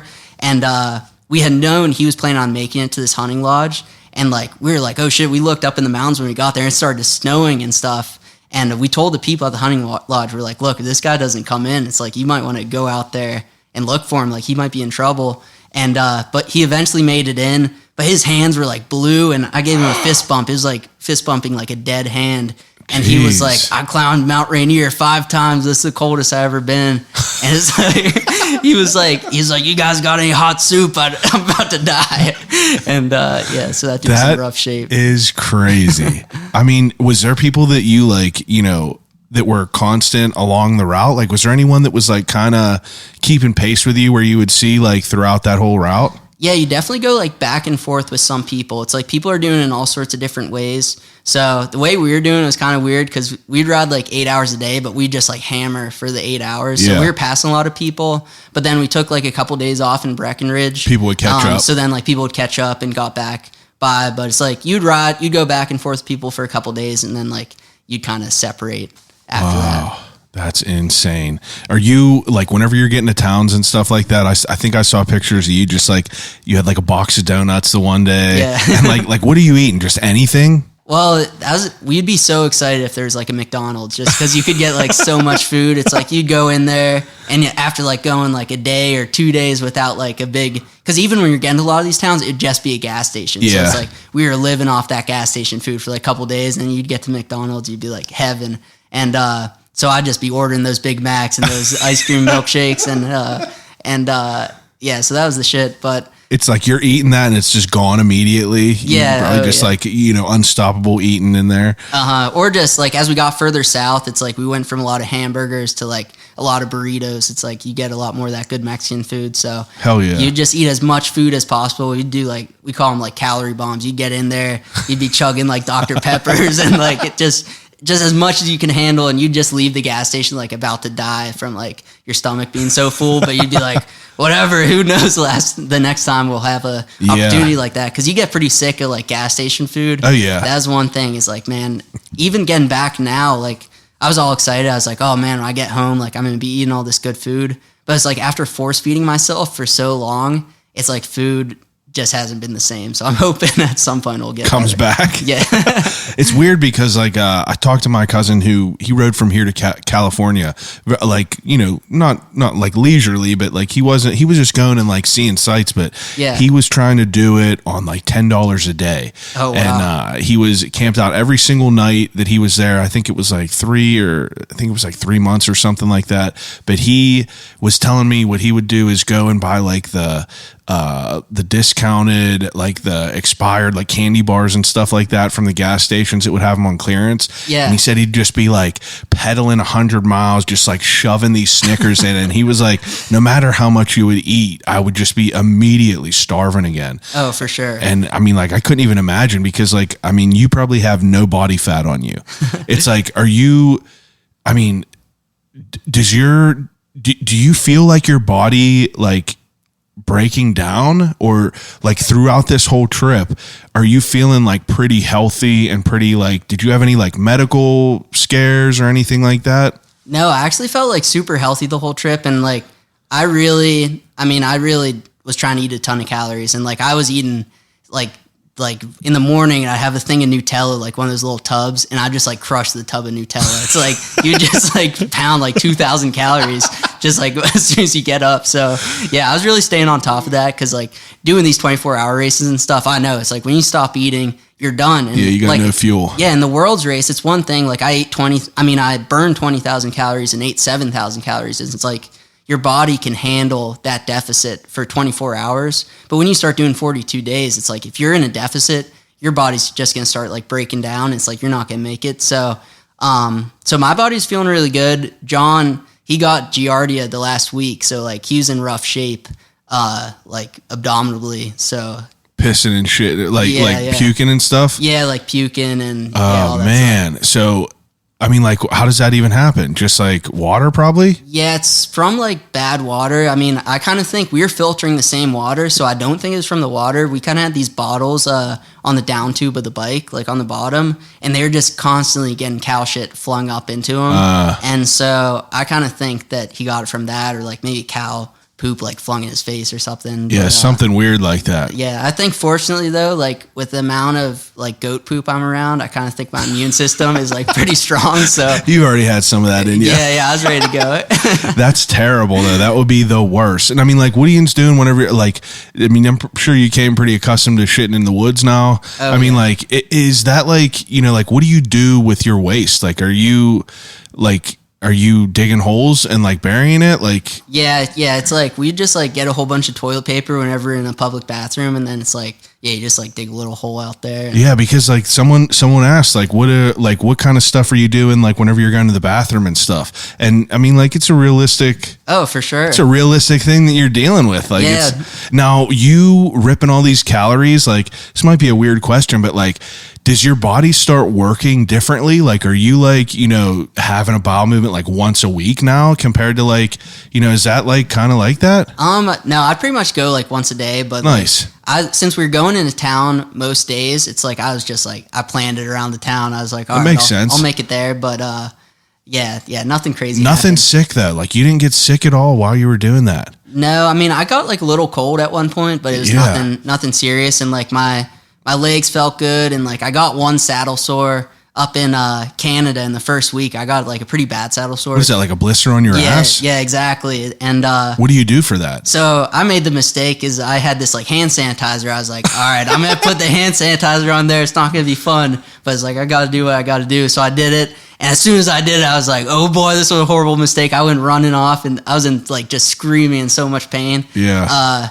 So I don't recommend that. That was horrible. But I think what works really well with that is like Neosporin. Okay. You put that on there and you're good. And I think the butt just got like hardened. I mean, after like a couple weeks. Yeah, it gotta be. I mean, 3,400 miles. It gotta just be like cast iron down there. Oh, yeah. I was just ready to rip after a while. Now, I mean, like, now, as you're going through and you're like, you know, kind of, you know, ripping and riding and everything, it's like, are you taking any sort of like, you know, journal entries or things like that to try to, you know, keep these details in your mind? I mean, I'm sure you could probably remember a good bit of them, but I feel like that, you know, even if I was just riding every day, I would want to like kind of like, you know, pour everything out and just kind of get it out of my mind. Yeah. So like pretty much the only thing that I'd do is like I'd put a couple videos on Instagram or something, like some of the cooler stuff that happened that day. Yeah. And then also there's this app. I don't know if have you heard of Strava? Oh, yeah. Yeah, so it's like on Strava, I was uploading my rides, and I'd put like a couple pictures and like a little description of what happened that day and like where we were riding to. Just to, because I feel like you don't have to write down anything. Like whenever I go and look back through it, I was like, oh yeah, that was what happened that day, and then, like some other stuff starts coming back. But that makes sense. Yeah, I think it would have been really cool, like if I really did like write down everything that happened that day. But I think the hard thing was I just like finished the end of the day, and it's like you set up your tent and you cook your food, and yeah, you're just dead. You're like, I'd be like, that'd be cool. And bro, before I ain't the writing trip, nothing in this notebook right now. Before the trip, I was like, I'm gonna do that. But yeah, the first day I was like, nah. Are you someone that like listens to music while you're riding? Yeah, so we actually brought like a speaker, like little Bluetooth speaker, and we'd only play it for like maybe an hour a day, like just because like we didn't want to use a whole bunch of battery, and like we were really trying to be efficient with our like electronics, like how much charge they had. Yeah, but, I bet. Yeah, so we just like blast Beastie Boys for like an hour a day, and that was it. So that's your that's like your getaway is like Oh, yeah. 1 hour, toss it on. Yeah. What was the most miles you rode in one day and the most time you rode in one day? So I'd say the most was 162 miles In one day. in one day. It was going from, we started in Montana and we were planning on doing 120 miles. We're like, all right, we're doing a big day, 120 miles. We're going to go from Montana into Idaho and camp in Idaho. So we got into Idaho at 120 miles. There's this sick campground. We're like, this place is awesome. And like, we're about to set up our tents and this guy comes over from the Park Service and he's like, there's no tent camping here. We're baiting in a bear. A bear had been getting into people's tents and like had collapsed a couple. Yeah. And he's like, the park can't take the liability for you to like be camping here when they're trying to bring in this bear. He's like, but you can camp right over there if you want to. And we're like, no way we're camping over there. It's like, they're bringing in this grizzly bear. So we're like, all right, whatever. So we just started riding and we knew there's like another campsite. It is kind of confusing with like public and private land too. So like, on this map, we had to tell you like informal sites, which is like wild camping. Yeah. But it's like, that's where people have camped before. So you're like, all right, this is public land. Yeah. So we're like, we're going to ride there. And yeah, so we ended up riding into the night. It ended up being like 165 miles. And we got into Wyoming on that other side and eventually made it to a spot at like, the spot was actually already taken, but we're like, no way we're riding any farther. So we kind of got there and these people are like, hello. And they were bike packers too, so they're chill with it. That's cool. Yeah. Did you meet like where like did you meet other people pretty often? Like, yeah, I'd say like the farther north on the route, we'd see like maybe one or two people doing it a day. And it's like a lot of people are doing sections and some people doing the whole thing. Yeah. The farther south you go, kind of the less people you see. I think part of it is a lot of people go northbound as well. Yeah, they start south and go north. They start south and go north. I mean, not as many, but so you would see a lot of those, and those people kind of start a lot earlier because monsoon season hits in July in New Mexico. Yeah. So they're kind of out of there. So once we got farther south, there wasn't quite as many people until we were pretty close to the border. There's kind of like a group of people we met closer to the border. It's interesting to think about, like that whole culture on them trails, because like talking to Pat who hiked the AT, he was saying that like, you meet people out there. Obviously you're on foot, it takes a little bit more time, you're going slower, you have more time to talk to people and like meet up with people. But he was saying that like, that's where like he had a lot of experience like meeting these like just interesting just like drifters and like start to hear these like stories, and you meet an old man from somewhere, some armpit of the world that's just been hiking for like the last 50 years. Oh yeah, for and sure. It's just like wild shit like that. I couldn't even imagine hearing. I would love to just like start a podcast where you just start hiking and you sit down with random people you meet while you camp and kind of hear their stories. Oh yeah, dude. I mean, it was just like the people you meet out there, like you're saying, it's like you're meeting some crazy people like that. It's like in regular life, I feel like you meet a lot of people and, but I mean, all those people are like doing this thing too. Yeah. They're like more like-minded on like your wavelength. Yeah, for sure. And it's like, you get to hear all the crazy shit they've done. And it's like, yeah, we met this one dude. It was just this old guy. He's pushing his bike up the hill. Like the hill wasn't even that steep. And we're like, oh boy, like it's going to take this guy a long time. And we stopped and we talked to him. He's like, oh yeah, I'm going down to I started up in Canada. I'm going down to Mexico and then I'm heading back. I'm going all the way back up. And we were like, holy shit. I mean, he wasn't going that fast, so he's going to be out there a long time. But yeah, it's just like crazy stuff like that. But it's also super cool because like it definitely is like everybody's really friendly to each other and like everybody like wants to help each other out. Like in New Mexico, people will always be like, oh yeah, there's water here that's good or whatever. Or like whenever we'd see people going northbound, we'd tell them everything like, oh, there's a big washout. You got to do like a detour or something or watch out for this. Have you had like, was there situations where like you would have to be like rerouted where like you were just riding and you were like, oh shit, this just like isn't here and have to go, 20 miles out of the way? Yeah, there was a couple times that happened. It was only a couple times, but it was up in Canada. there had been this crazy storm, and actually I think it was 20 people doing the route had to get rescued just because like there's just gnarly weather came in. A lot of people got hypothermia. Was that the picture of the washout of that road? Yep, exactly. Oh, wow. Well, yeah, the one up in Canada that was. So it's like, and we had kind of got to this trail. We were doing single track this whole day. It was this super hard day. And this local guy on a mountain bike, he's riding the trail. And he was like, "Oh, there's a huge washout down there. There's no way you're getting through." And we're like, "Oh, whatever. Like we're making it through, no problem." So we blast down the whole mountain, and like there's this little washout on the side of the road. We're like, "Oh, easy." We blast right by that, and then eventually we got to this like, just like 40-foot washout. We were like, "Oh shit!" And fortunately, with two people, like one of us climbed down in it. And like we were able to lower the bike down to the one guy, and and like, lift the other one up and stuff. Yeah, exactly. So we made it through, and like then we made it through another one. It was just taking forever, and then eventually we got to one. We're like, no way, we're making it through. So like we were able to figure out this way to get by around that. And then the other crazy time was this was in New Mexico. We were going along. It's like every day we we're getting hit by these crazy monsoons, and so we were just rained on like yeah. It's like just torrential downpour. And like crazy like lightning and all that stuff. And what's the heat like then? Surprisingly, like I thought the heat was going to be insane. Like the whole trip, I was like, oh boy, New Mexico, it's going to be like 110 degrees. Yeah. And like we're just going to have to ride at night or something like to stay out of the heat. But it turned out it was only like 80. It was in the 80s. Oh, okay. Because it was monsoon season. Yeah. So you just get hammered by these storms. And at this one point, we were in this like, this pretty remote stretch. It was all like ranch land and desert.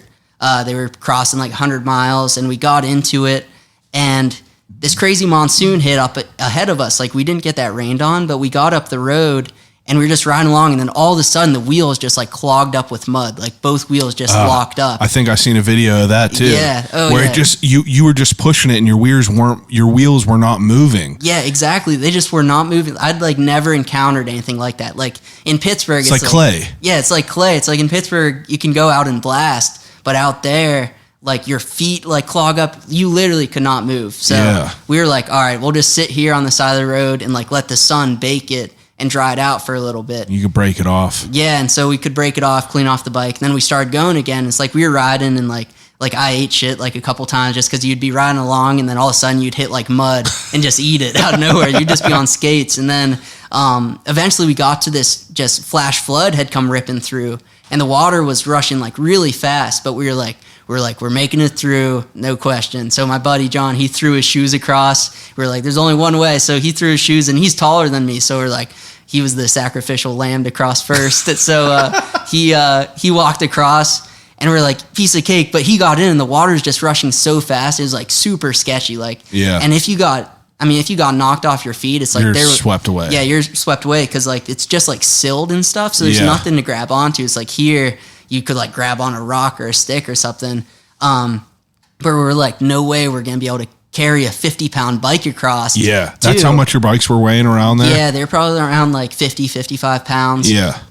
So we're like, there's no way we're making it through here. So we just had to like pitch up our tents. I think it was like ranch land, so we kind of like stealth camped up in this like rock formation, and we were just like praying that the next day that flash flood would go down. And fortunately it did, but like the roads were still just destroyed with mud. Yeah. And so then in southern New Mexico, we actually took a couple detours to stay out of like those really muddy portions. Yeah. Just because we knew every day we were going to get hit by a monsoon. And it's like, and I also knew that like I had to be at the border at a certain time or else I was screwed. So we were like, it wasn't worth the risk of blasting off in like a national forest and like getting hit by rain and just not be able to make it anywhere. Yeah, that makes sense. When you get down to the border, what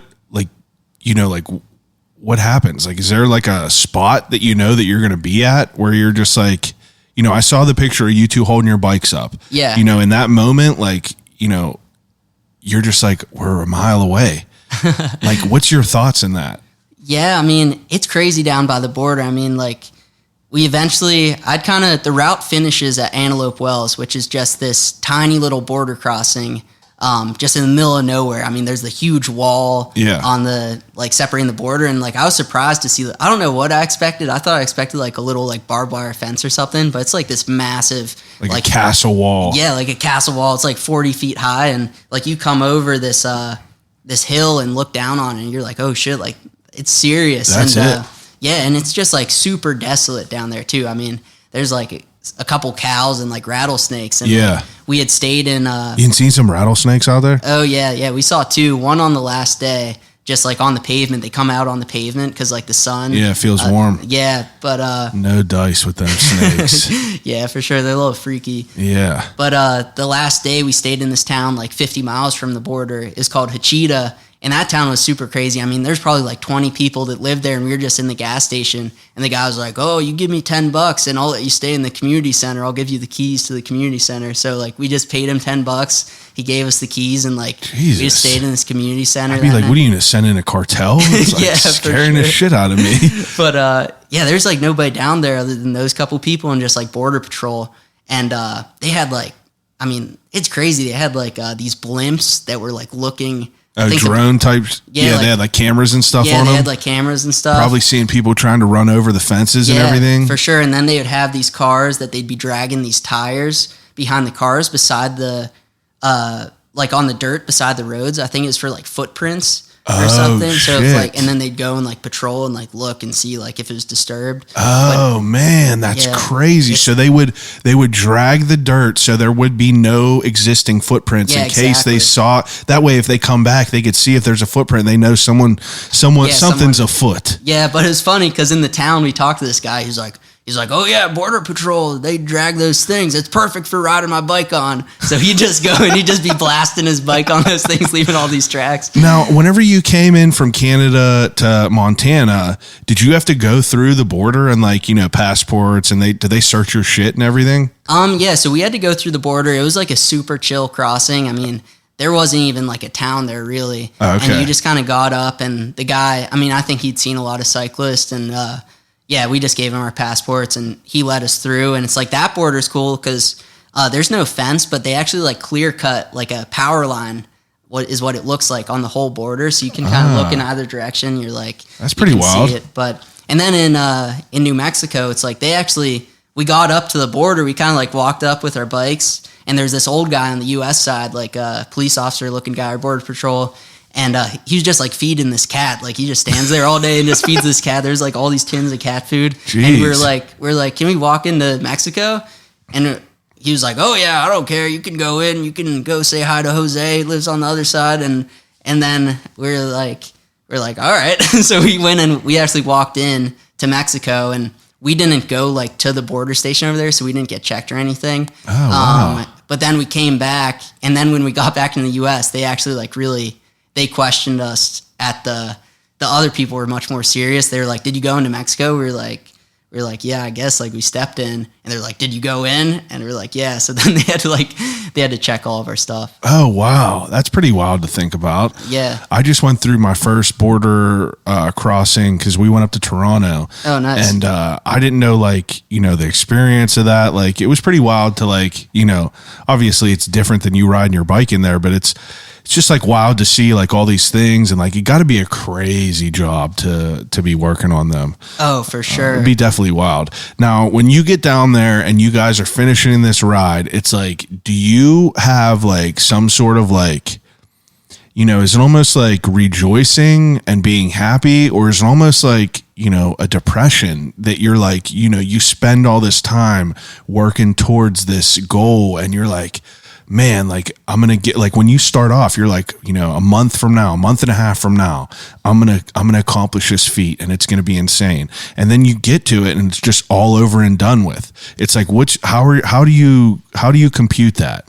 Yeah, I mean, that was like one of the craziest things, and like that was something that I had no idea what to expect. Yeah. It's like in all the stuff in the past, it's kind of like, it's going to be done. Like in a 24-hour race, I'd always tell myself, I was like, tomorrow, it's like you're going to be sleeping in a hotel room, like with as much food as you want and like just chilling. So but in this, it was, like you said, it's like a month of, like I wasn't even thinking of the finish. It's like you rewire your brain, I feel. It's like that 24-hour race, you could just like kind of like turn your brain off and go that way. But whenever you're like going for that long, I feel like you have to like literally like reprogram how you're computing life. Oh, for sure. And I just feel like it's almost coming back to reality. Yeah. I mean, like you literally just get in like this mindset. And like, I think one thing that's crazy about like people is just how adaptable we are. It's like, I kind of, before the trip, I had no idea. I was like, man, camping out that long, it's going to be crazy. And like every day was insane, but I was like, it's going to feel super insane. But it's like when I got in it,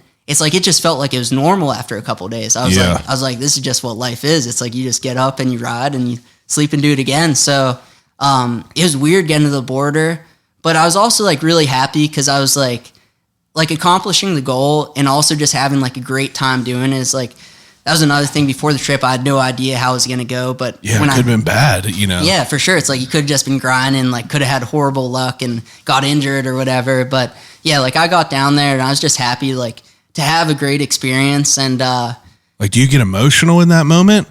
I didn't really get emotional there. I feel like I get more emotional in like a 24-hour race. Like I'll finish those and like I'll like cry or something just because it's like, yeah. I think that what it is with that is you're just so like fatigued and like your mind is just like so tired. You probably don't even like in them moments. This is also just, you know, someone that has never experienced it, you know, making an assumption, but I feel like the 24 hours, it's like you're moving so quickly that your brain like can't catch up and compute it. Oh, for sure. But it's like, you know, 42, it's almost like, you know, a prison sentence is a negative connotation, but like, it's like you have time to like understand it and like realize it and, you know, almost come to peace with it. Like, you know, one more day I'm going to be riding. It's not just like, you know, you could kind of just like have peace with that. It's like you have all these hours to just like, you know, with your own thoughts. I'm sure you have a little bit more of a time to be able to like really like process it all. Oh yeah, 100%. It's like you're definitely processing it. But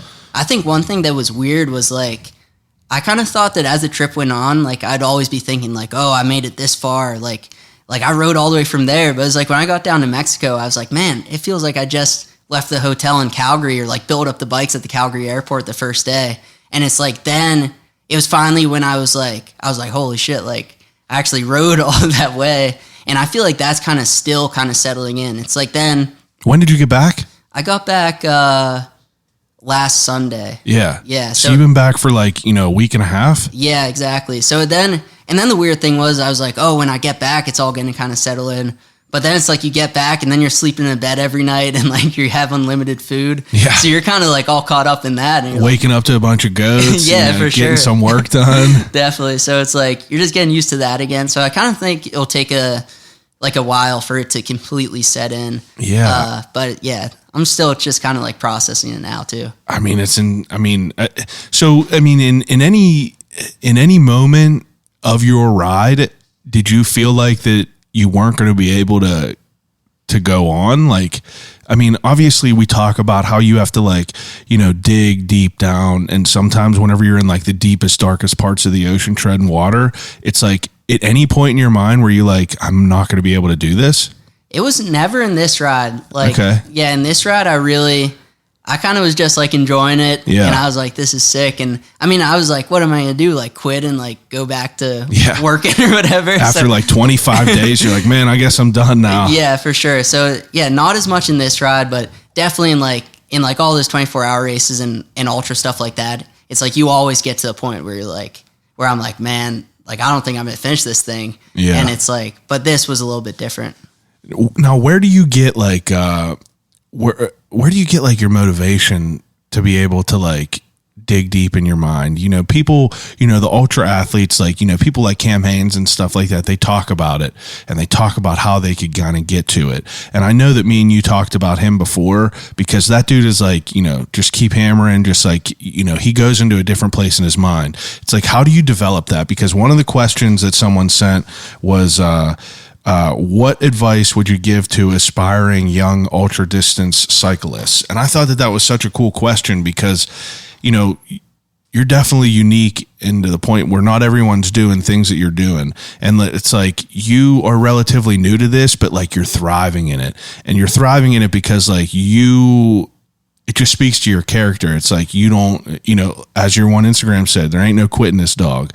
And, you know, it motivates me to be able to like see you do this stuff. For a young kid, it's like, what would you say to them? Yeah, man. I mean, I'd just say like do your own thing. It's like, that's kind of what happened with me. Is like, I feel like a lot of people, I mean, ultra cycling is like really niche, but a lot of people are like, all right, I'm going to do this race and got to win this or whatever. But I think what I've found is like, I think that why I've been successful is like the stuff I've enjoyed most is just like picking challenges that really like appeal to me, and like picking stuff that's like going to scare me a little bit. Like I think like going out and just choosing some crazy thing that like really appeals to you is like where you're going to find success. And just be different and like do what you love to do. Because I think one thing with like ultra cycling is like you're putting in so many hours. It's like a lot of weeks I'll ride like 30 hours a week, even when I'm home in like Pittsburgh or whatever. It's like I'm out there training. It's like I'll wake up on a Sunday and get up at 4 a.m. and like ride up to Lake Erie and back and do 200 miles. And it's like you got to really love what you're doing like to be able to do that. And it's like, sure, it's not all fun when I'm doing that. It's like, it's a grind sometimes, but it's like, I like the grind and like, I like pushing myself and like, I like having goals that like scare me. And cause I know then it's like, you really, to accomplish them, it's like, you got to push through and like, and get to the other side. If you knew you could do it, it's like, what's the point of even doing it if you're 100%? But yeah, so I'd just say for like a young cyclist, it's like, man, just go out and like whatever appeals to you, just go out and do it, because like you really got to love it. Because it's like, I'm not making any money doing this. It's like, I'm just doing it because you love it. Yeah, because I love it. And you're passionate about this. You're nuts. Yeah. It's just like, this is addicting for you. It's like, you could tell by the way that like you talk about it and the way that you post about it. And like, just like, the way you convey it just as a follower of you and like seeing like your journey as much as you put online, it's like you could tell that it's just like it's a lifestyle for you rather than just being like, oh, I like to ride my bike, on the weekends. Yeah, for just sure. like, the bike is like where you live, it seems like, and that's where your world is. Definitely. And you just kind of like incorporate the other necessities around it. Yeah. And I love that. I think that that's so cool.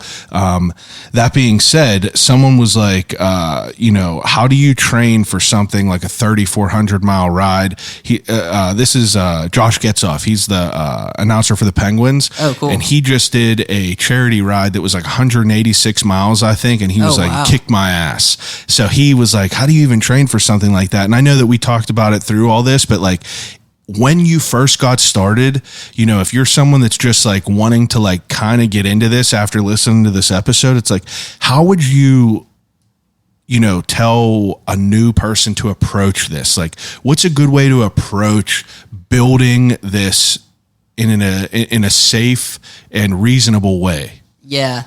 I mean, that's a loaded question because I feel like that you go by the beat of your own drum. Yeah, I mean, I feel like it's all like what level you want to take it. It's like if you want to go compete like at the World Championship or like you want to just go all in on something, it's like you got to be obsessive about it. Yeah. It's like that's kind of how I am. It's like I'm a little obsessive with it, but it's like that's kind of what it takes though to reach a certain level. So yeah. So I'd say like and that's kind of like when I got started, I was like, oh, I'm going to ride my bike. And like, I started out just doing like an hour a day or whatever. And that's more what I was thinking. It's like, whenever you started this, like you hopped on your bike before you did any of these, it's like, how did you like manage those goals? Mm-hmm. Yeah. So I think it's kind of like just a natural progression. Like I started out just doing the hour a day riding and I was like, this is sick. And then like there's this race series in Pittsburgh, the Month of Mud. So I start doing like that race series and you go to like North Park and like Brady's Run, like all in Alameda, all these places around Pittsburgh,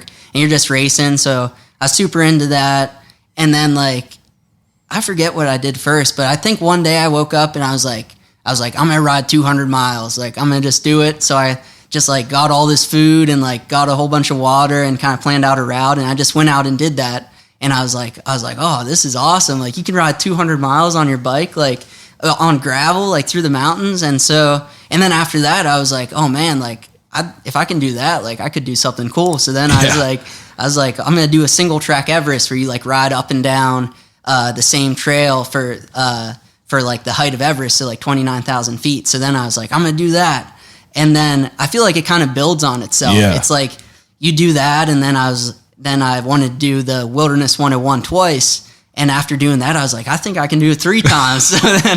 And then after that, it just climbs and goes, and it's a natural progression. For sure. And it's like now where I'm at, it's like, yeah, you kind of shot yourself in the foot because it's like, what do you even do next? Like, do you have an idea of like, what you want to do? Yeah. I mean, I think the cool thing with riding is just like how many possibilities there are. It's like, you can do gravel riding, you can do mountain biking and road riding, and then there's all different disciplines. It's like there's mountain bike races and gravel, and then there's bike packing, like what I just did. So yeah, I think the cool is just like the amount of stuff you can do, and like I just know in the future, it's like I still just want to like master the craft of riding. It's like I feel like there's still a lot to learn. It's like I've been doing it for like 4 years now, and like just maybe like a year and a half, like really, really into it. So I mean, there's a ton of stuff to learn. It's like I want to go back and like win the world championship, and it's like I want to just do a bunch of cool stuff. And I think also at nights, like I just lay in bed sometimes, I just like think of like crazy things that I could do, and it's like every once in a while, just one of those things I'm like that'd be sick, and so I just start planning and go out and do it. So yeah. Jesus. Now for you to, you know, obviously you live and breathe on this bike. What do you do besides the bike? You know, like if you're not riding and you're not working, you know, like what do you do to like kind of get away? Because I know that like, you know, biking is a form of like, you know, probably is a form of everything for you, meditation, you know, working out, things like that. But it's like, is there ever anything that you do to get away to help your mental? Like, do you meditate? Do you do anything like that? No, I don't really meditate or anything. I mean, biking kind of is like your meditation. Yeah, is like a meditation, because like you're just like by yourself a lot of times for like a long period of time, and you're just like in your thoughts, and like I don't listen to music or anything when I train, so that's kind of like, it kind of is like meditation with that. But I mean, other than that, like I'm into hunting and just like outdoor stuff, so that's pretty much what you do. Yeah. And hanging out. I got some nephews now, so chilling with them. Yeah, being busy with them, I'm sure.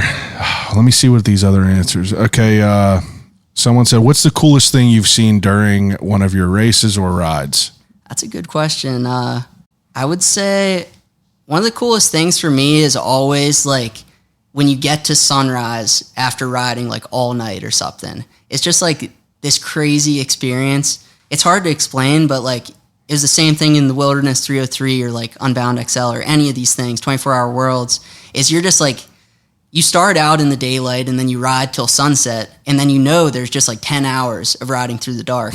And the dark is always just insane because you can only see like what's right in front of you. It feels like you're just in like this little orb of light. Yeah. Like your whole world is just like the trail right in front of you. It's like that's all you're looking at, and you're super focused too, like, because if you like lose focus, it's like you're going to take a header into a tree or something. I remember you telling me that, like whenever you did the Wilderness 101 3 times, you were like, you know, it's crazy at night because like you're exhausted, you're tired, and like you still have to be as alert as you were before, even more alert. Oh, for sure. So if you're not, it's like, you know, it's dark. You could just trip over something and, you know, get balled up pretty easy. And whenever you said that, I was like, damn, that's crazy, because like you're right. I didn't even like really think about it. It's like you're riding all day, and then it's nighttime where you're naturally, you know, your body is naturally programmed to go to sleep. So you're fighting that, which is, you know, probably making you loopy. You know, you're riding, you know, an insane amount. You're in this calorie deficit, and it's just like, you probably just feel crazy, and you're just like, I got to keep going. And once that light probably hits, you're probably like, it's that last, you know, second wind, I'm sure. Oh, for sure. Yeah. You're just like blasting in the dark. And yeah, I mean, your mind you're super fatigued, and like, so you're like adding that onto it, and just like the focus and everything. And then, yeah, you get to sunrise, and the whole night too. It's like you're telling yourself, you're like, all right, get to sunrise, get to sunrise. It's like a couple more laps and then sunrise. So, yeah, so that's a big thing. And then once the sun finally rises, you're like, oh man, like we're here. Yeah, we're here. Like I We're can good to see go. it's like a couple, I mean, I guess like 6 more hours to go to the finish in those 24-hour races. But yeah, that's just like a sick feeling. And so that's so cool. Easy as that. 6 more hours and we're fine. Okay, what's your favorite type of food to eat while you're riding? You know, like if you're in it, you know, what's your favorite go-to? That's a good one. It's like a couple situations. It's like, break them out. Go ahead. Oh yeah, for sure. So, I mean, in like a 24-hour race, like I don't even care if it tastes good really. It's like, I just need the calories. Fuel. So like, yeah, I just need like straight fuel. So like, I'll just like pound like a goo, because it's like, all right, I'm going to just pound this goo, and it's like, there's 200 calories right there. Yeah.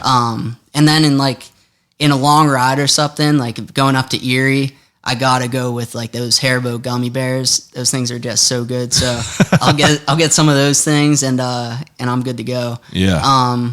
And then like on this trip, like my go-to, well, the ramen really, I mean, with all that peanut butter, it really didn't taste that good, but I just forced it down. But like what actually tastes good was on the bike packing trip is I'd take like tortillas and I'd put like Nutella on them. And it kind of was like a crepe type thing. Oh yeah, and yeah, I do it all the time. Throw a banana in there. You make a little hot dog, a little dessert hot dog. That's the way to go. That's, that's a good one. What is so? What's your favorite cheat meal? Favorite cheat meal? Yeah. I'd say on this trip, I'd go with just getting the pizza. Just like if ever we were staying in like a hotel or whatever, like I gotta get that Domino's pizza, and then I'd get like a half gallon of chocolate milk too, and just crush it. I'd feel so sick. I'd be like laying in bed like a vegetable. But now for you that brings me to another question. It's like you're camping for 35, 36, 37 days. It's like you get them couple days in a hotel. It's like, is your mindset, is that just like a quick recharge and it's easy for you to get back out there? Or are you like, man, that bed was nice, I would like to stay there? Yeah, for sure. That's actually something I realized was like before the trip, I was like, oh man, like I'm gonna stay in a hotel, get good night's sleep, and like be ready to rip the next day. I'll be feeling so good. But yeah, for sure, it's way harder leaving a hotel than like when you wake up in the morning in your tent. You're like, what am I gonna do? Just like sit here and like be kind of uncomfortable. It's like I'm kind of cold and like you just want to get moving. And I was always so happy when I'd get moving on the bike and everything was packed up. Because the worst part in the morning is like packing up all the shit. Yeah, because it's not like you just get up and leave. So that was the best part of staying in a hotel, is not having to pack up all this stuff. But yeah, definitely it gets a little rough in the morning. Plus, I would just eat so many calories the day before, like my body would be like sluggish. Yeah, it'd be like, what's going on? Okay, so oh yeah, we already said that. Do you listen to music when you ride? That's one thing that I knew that you were gonna say no, because like I feel like we talked about that before. It's like you didn't listen to me. You don't listen to music. Was there a reason? It's like I don't remember if I heard this from you or from someone else. They don't listen to music because they just want to be in their thoughts, and like they kind of want to just like, experience all that good and that bad. Was that you who told me that? I don't know if that was me, but like I know with me, when I did the Wilderness 303, I was like, oh boy, I'm gonna be listening to music, like jamming out overnight. And I started listening to music overnight, but then I was like putting on this playlist that I just knew, like I was like, this song is 3 minutes long. So I started focusing on like how long the song was, and I was like, "Oh my god, time's traveling so slow!" Like, because I was just like honing in on it. So that's one of the reasons I don't do it. But I think also, I mean, like when you're racing, you kind of want to be like fully focused on stuff. But just like with training and everything, I kind of like just like being in your thoughts and kind of getting some quiet away from everything. So that makes sense. Yeah. Pretty interesting.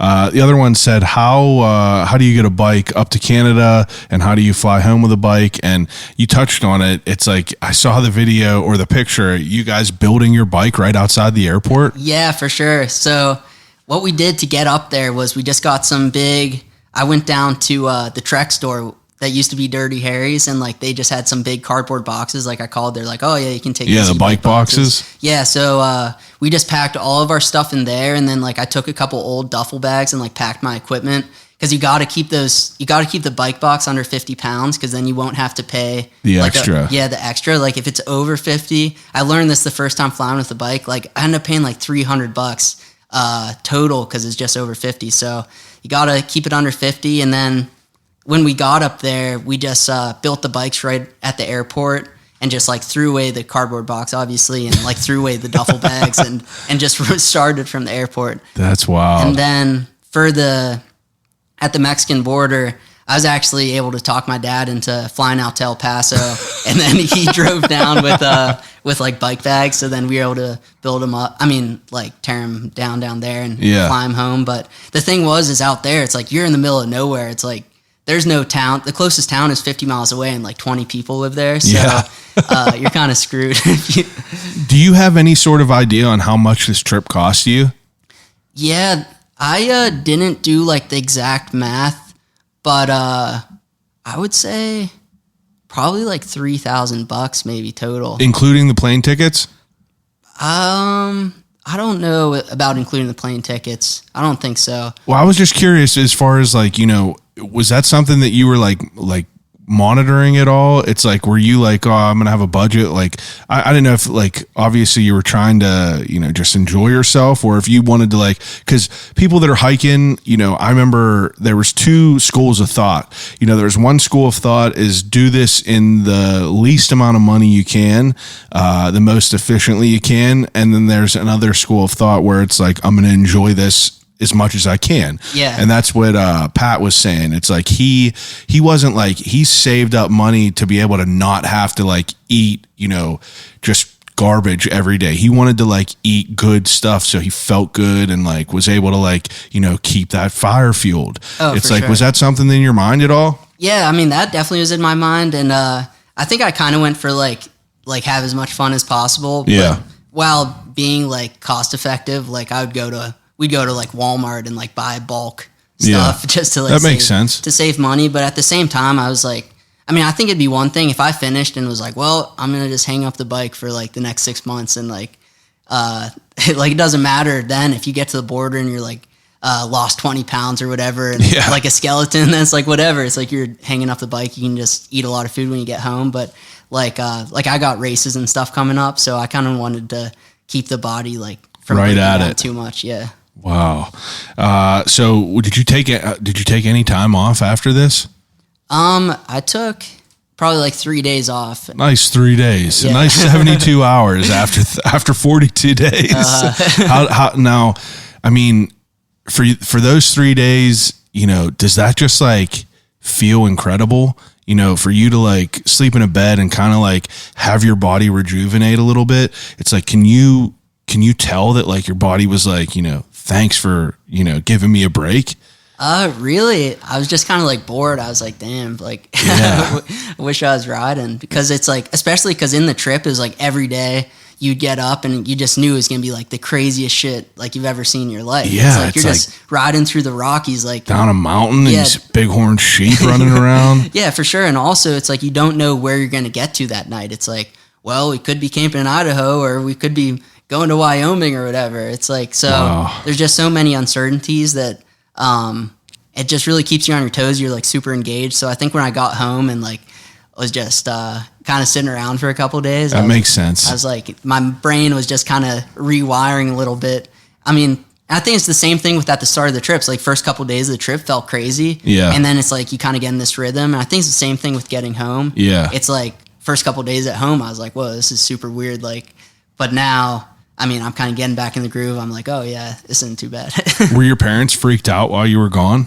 Not really, because I had it's called like a Garmin InReach, Yeah. which I'd recommend like anybody get that wants to do something like this or like through hiking or whatever. And you can send out like a GPS. There wasn't a lot of service on the trip, like a lot of cell service, so you can send out like a preset message that says like all good. So I would just send out like a message every night that I made into camp or whatever to them, so they just get like an email that they know. Oh, it would go through email? Yeah, it'd go through email. That's wild. Yeah. What's is that little thing? It's like this big and it kind of looks like a walkie-talkie almost. Yep, exactly. Okay, like a little yeah. red thing with a little like antenna. Ah, that's wild. So I was going to say, how are you like, keeping safe and like, did you guys have, I assume just GPSs like Garmin's like while you were there, like, did you get lost at all?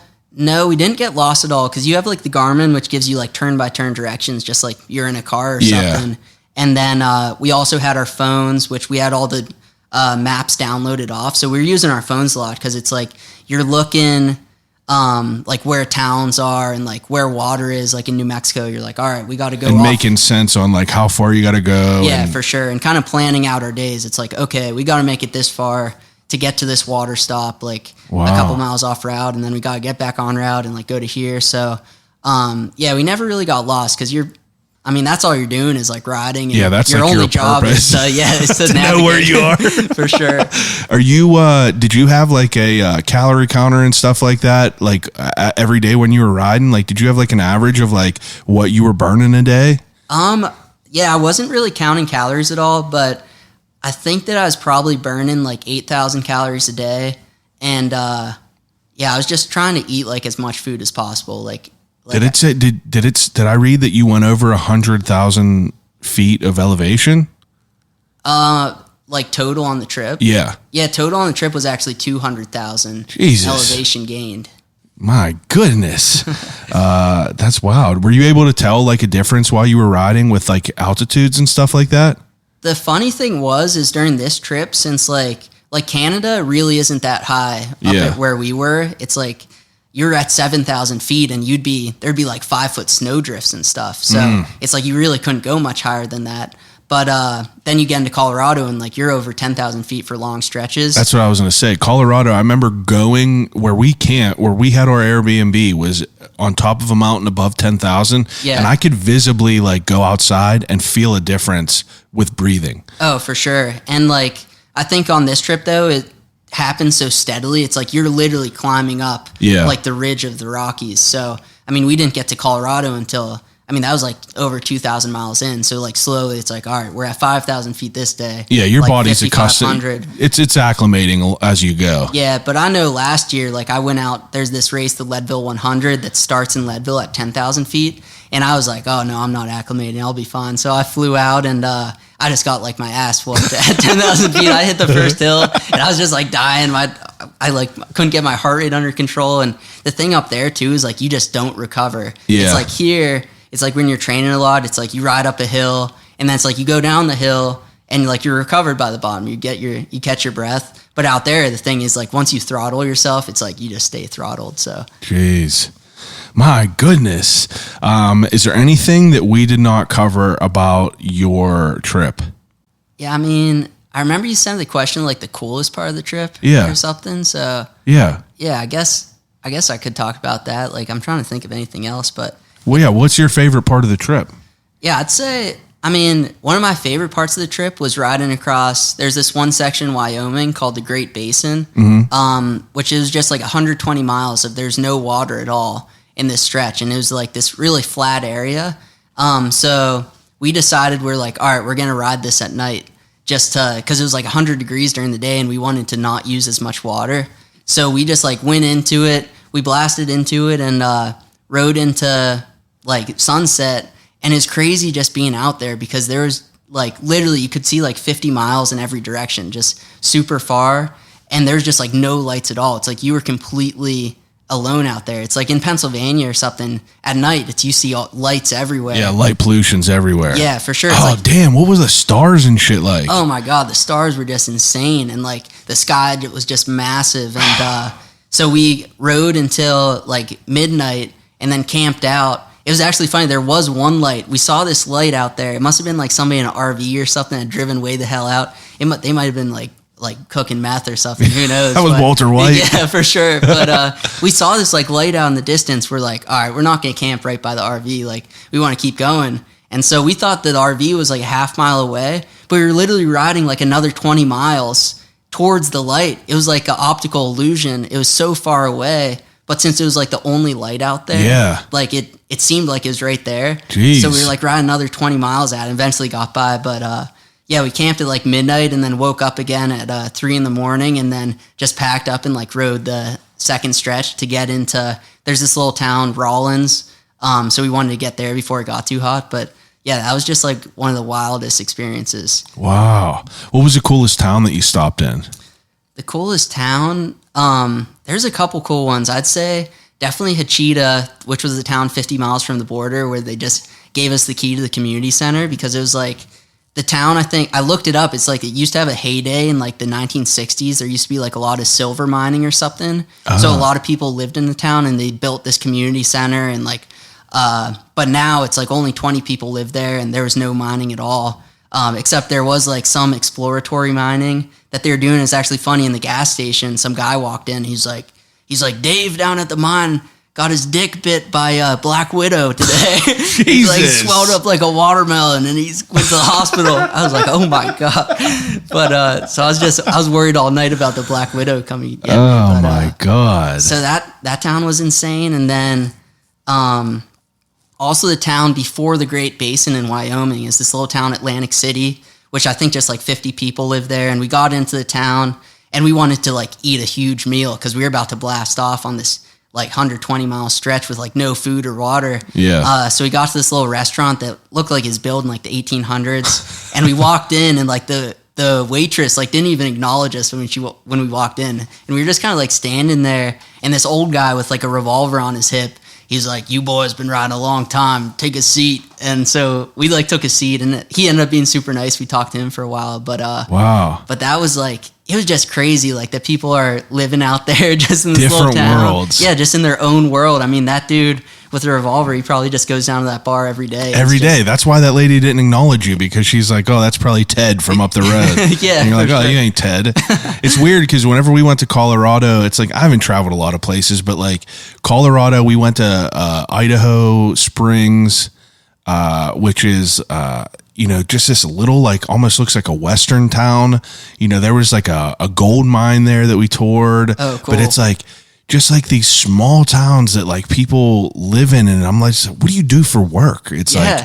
like, what do you even do out here? It has to be like, there's like 70 miles in between anything there is, and it's just, it's a different type of world out here. I feel so weird from moving from my apartment over like near the city to even like where I am now, like 20 minutes out of the city, just because it's so different. But them small towns are so wild. Oh my God, it's insane seeing the lifestyles these people live. Like, one of the craziest things we'd see was they'd bring up these Peruvian guys to watch over these huge flocks of sheep up in the mountains. Like, there'd be like 1,000 sheep, and they just have 1,000 sheep and like a couple of those Great Pyrenees dogs, like those guardian dogs with them. And then I guess the only people they'd find to do this work is like these guys from Peru would come up for like 6 months out of the year, and they just give them like a little trailer and like a rifle, and just way out in the middle of nowhere, and they just be like complete solitude for like 6 months. And goodness, we'd like pass them on like a dirt road in the middle of nowhere. We'd see them like on the other mountain with this huge flock, and it's just like the life that like some people live is just insane. Wild stuff. I like the life I'm living. For sure. I like it a little bit. I like being able to have my things. That's crazy. You saw a lot of wildlife out there? Oh yeah, a ton of wildlife. Especially up north, it's like there's just all sorts of cool stuff, like bighorn sheep and those were the coolest things that you posted. Those were so close to you, it looked like. Oh, for sure. And the mountain goats in Breckenridge. I mean, I was like... Breckenridge was sick. We loved going there. That place was wild. Oh, yeah. I love Breckenridge. It's cool being up so high, and like the mountains are right there. And yeah, it's just wild to see it. It's like you walk out and you're like, I guess there's just a big ass mountains there. Like you're just like in this. So it would be nuts to like, wake up and have that be your reality, like to like your backyard. Just crazy. All right. I mean, you want to move to the ending segment? Yeah, for sure. Jeez, you're a wild animal. I mean, that's crazy. Do you have like, I mean, I know you said that you got a lot of stuff that like you're planning and you're figuring out, and you got races coming up, but like, what are your goals? Like, do you have like another like big trip that you're like thinking about right now? I don't know particularly about a big trip, but like coming up in the near future, like I'm going out to Nebraska next week. There's this race, Gravel Worlds 300, which is like a 300-mile self-supported race. What's that mean? So self-supported, that's like what I did out in Kansas at Unbound XL. It's where like 24-hour races, you're heavily supported. I mean, you're coming in every hour. And mechanics are fixing your bikes if you need to and everything. Yeah, exactly. It's like you're getting food like literally force-fed like down your mouth. Like my sister was there. She would like shove a banana in my mouth and stuff. And it's like I didn't even know what was happening. I was just like a zombie. I was like, all right. But yeah, the self-supported races are crazy because you got to take care of yourself. So they pretty much, it's like you download a course onto your Garmin. And then so this one in Kansas, 300-mile loop. And then it's like they tell you, all right, there's a gas station at 100 miles and at 150 miles and at like 250 or whatever. And so you can't receive any outside supports. Like you can't have a car. You can't have like, wow. I mean, you can't have a car giving you food or like somebody like there's no aid stations. Yeah, like if your bike breaks, you can't rely on someone to bring you shit. It's like whatever's on your back. Yeah, it's like whatever's on your back. It's like you got to fix your own bike, and it like nobody in the race can give you support. Like when I was out in Kansas and broke my hand, like I got to this gas station at 216 miles. My hand was broken. My arm was just like gushing Bloody, blood. yeah, I saw that. And like there was a photographer with the race, and like he couldn't help me out. He couldn't like give me any support. But I was like kind of delirious, and I was like, I don't want to tape up my arm. Like whatever, it'll be fine. And he's like, dude, you got to tape up your arm. But he couldn't do it. He's like, you got to go in and ask the clerk to tape it up. So like I literally had to walk in the gas station and ask this lady working the night shift. I'm like, excuse me, could you like tape close like this arm wound I have? And she like used some duct tape and like taped it up. But so you're just completely on your own.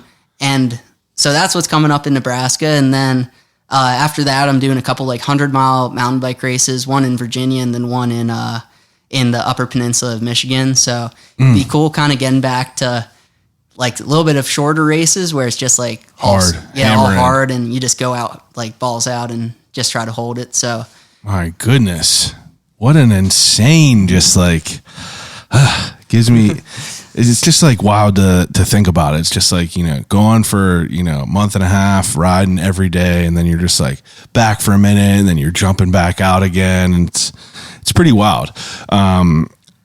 Okay. Ending segment that I do with everyone is an ending segment called Desert Island Questions.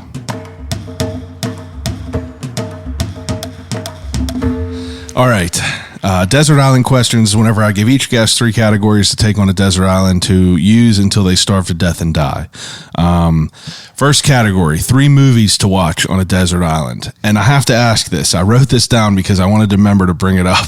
I was like creeping on your social media and I saw a picture of you sitting next to your fireplace and it said, Stogies? Yeah, why not? Is that a Wedding Crashers line? it is. I loved it. I loved it. I knew it. Had to bring it up. Oh my God. Stogies? Why not? Yeah, my brother's wedding. Oh my God, I went insane with the Stogies. I was just nonstop. I couldn't control myself. So if you're now that brings me another question. It's like whenever you're off and stuff like that, it's like will you have a drink? Like will you smoke a cigar? Like are you like crazy where you're like I'm not gonna have any alcohol. I'm only eating clean, only water. Obviously not only water. You're drinking a Turner's right now. Well, I think it's like when I'm in season, I'm like super serious about keeping clean pretty much. But yeah, in the fall or whatever, I definitely go a little crazy for a little bit then. There you go. That's good. That's good. You got to blow off some steam. Oh, you for can't just be like, you can't just be riding full tilt the whole time. Definitely. Okay. 3 movies. 3 movies. Can I go TV shows? Maybe? Yeah. And literally anything you want to watch. You could pick YouTube if you want. All right. Sick. Yeah. TV shows. I'll go Breaking Bad, classic, and then True Detective. Season 1. Yeah, season 1 is just amazing. Amazing. And then 3, I just watched this show. Have you heard of Severance? No. It's a great show. I think it's on like Apple TV or something. But it's hard to explain, but it's like they kind of divide. You get this surgery done where it's like you turn into another person at work. Like your brain kind of like switches this like switch at work. Is it like a serious show? It's like kind of serious, but yeah, it's pretty cool. Oh, wow. I'd recommend it. Okay. That's good then. Second category is, now I usually ask people 3 books to take with them, but I'm curious, what are your 3 favorite candy bars? 3 candy bars. Like if you're not even candy bars, but if you're going to the gas station and you can only pick 3 things on a bike trip that like, that you don't have to necessarily force yourself to eat, like some goo. Sure. Like I'm sure goo's fine. I'm sure Flow Formulas is a fantastic drink. Yeah, but you're not reaching for that. You're not reaching for that. What are you reaching for? Your first 3? First 3.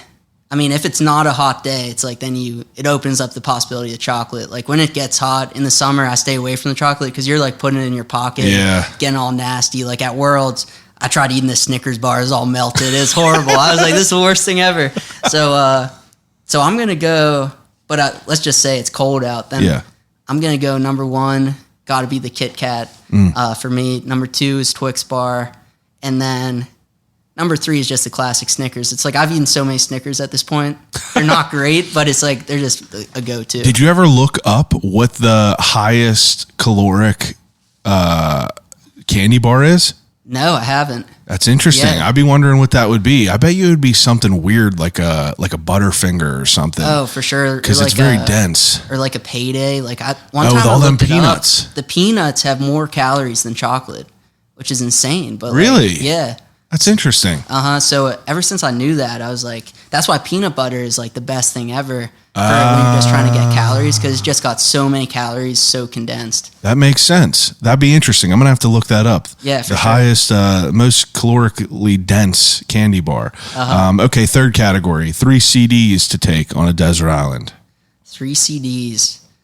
See, I don't listen to that many CDs because. Well, what about like artists? Yeah, artists. I've been listening to like a lot of Mac Miller, a lot of like Arcade Fire, and the Pixies. Wow, what a very interesting, an array. That's a good array. Yeah, for sure. It's like, wow. gotta mix it up a little bit. Yeah, a little bit of everything. Mac Miller, the Pixies, and Arcade Fire.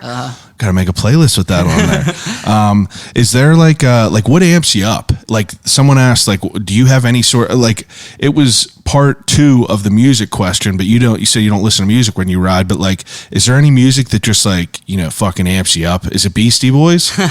Definitely on the trip is a lot of Beastie Boys. We'd be blasting the Brass Monkey, and you just be getting fired up. Yeah, up a climb, getting fired up a little bit. it's- Because someone was like, how do you get fired up? What do you listen to get fired up? Yeah, the music is nice just because it like takes your mind off, especially when you're riding so much every day, like on a bike packing trip. It's just like a treat when you turn on the music and you're like, kind of could phase your brain out somewhere else. For sure. Yeah, you forget about everything. You're just blasting. All right, that's good. Okay, third to last question is the death row meal. So, death row meal, you're about to get put to death. You get one last meal. You get an appetizer, a main course, you get a dessert. What are they? I'd go with the appetizer, the calamari.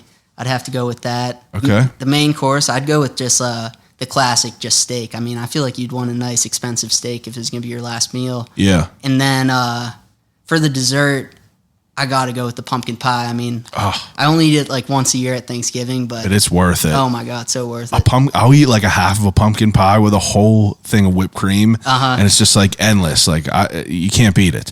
But then again, it's like I don't know if I've ever had a pumpkin pie outside of November. Oh, for sure. Same it's like here. I don't know if I have. It's interesting. That's a good meal though. Everyone picks a steak. I'm not a huge steak guy. Oh yeah. So it's always strange to hear that it's such a common answer. Everyone's What would like, you pick? I don't know. That's a good question. Let me think about it for a second. I don't know if anyone's ever asked me.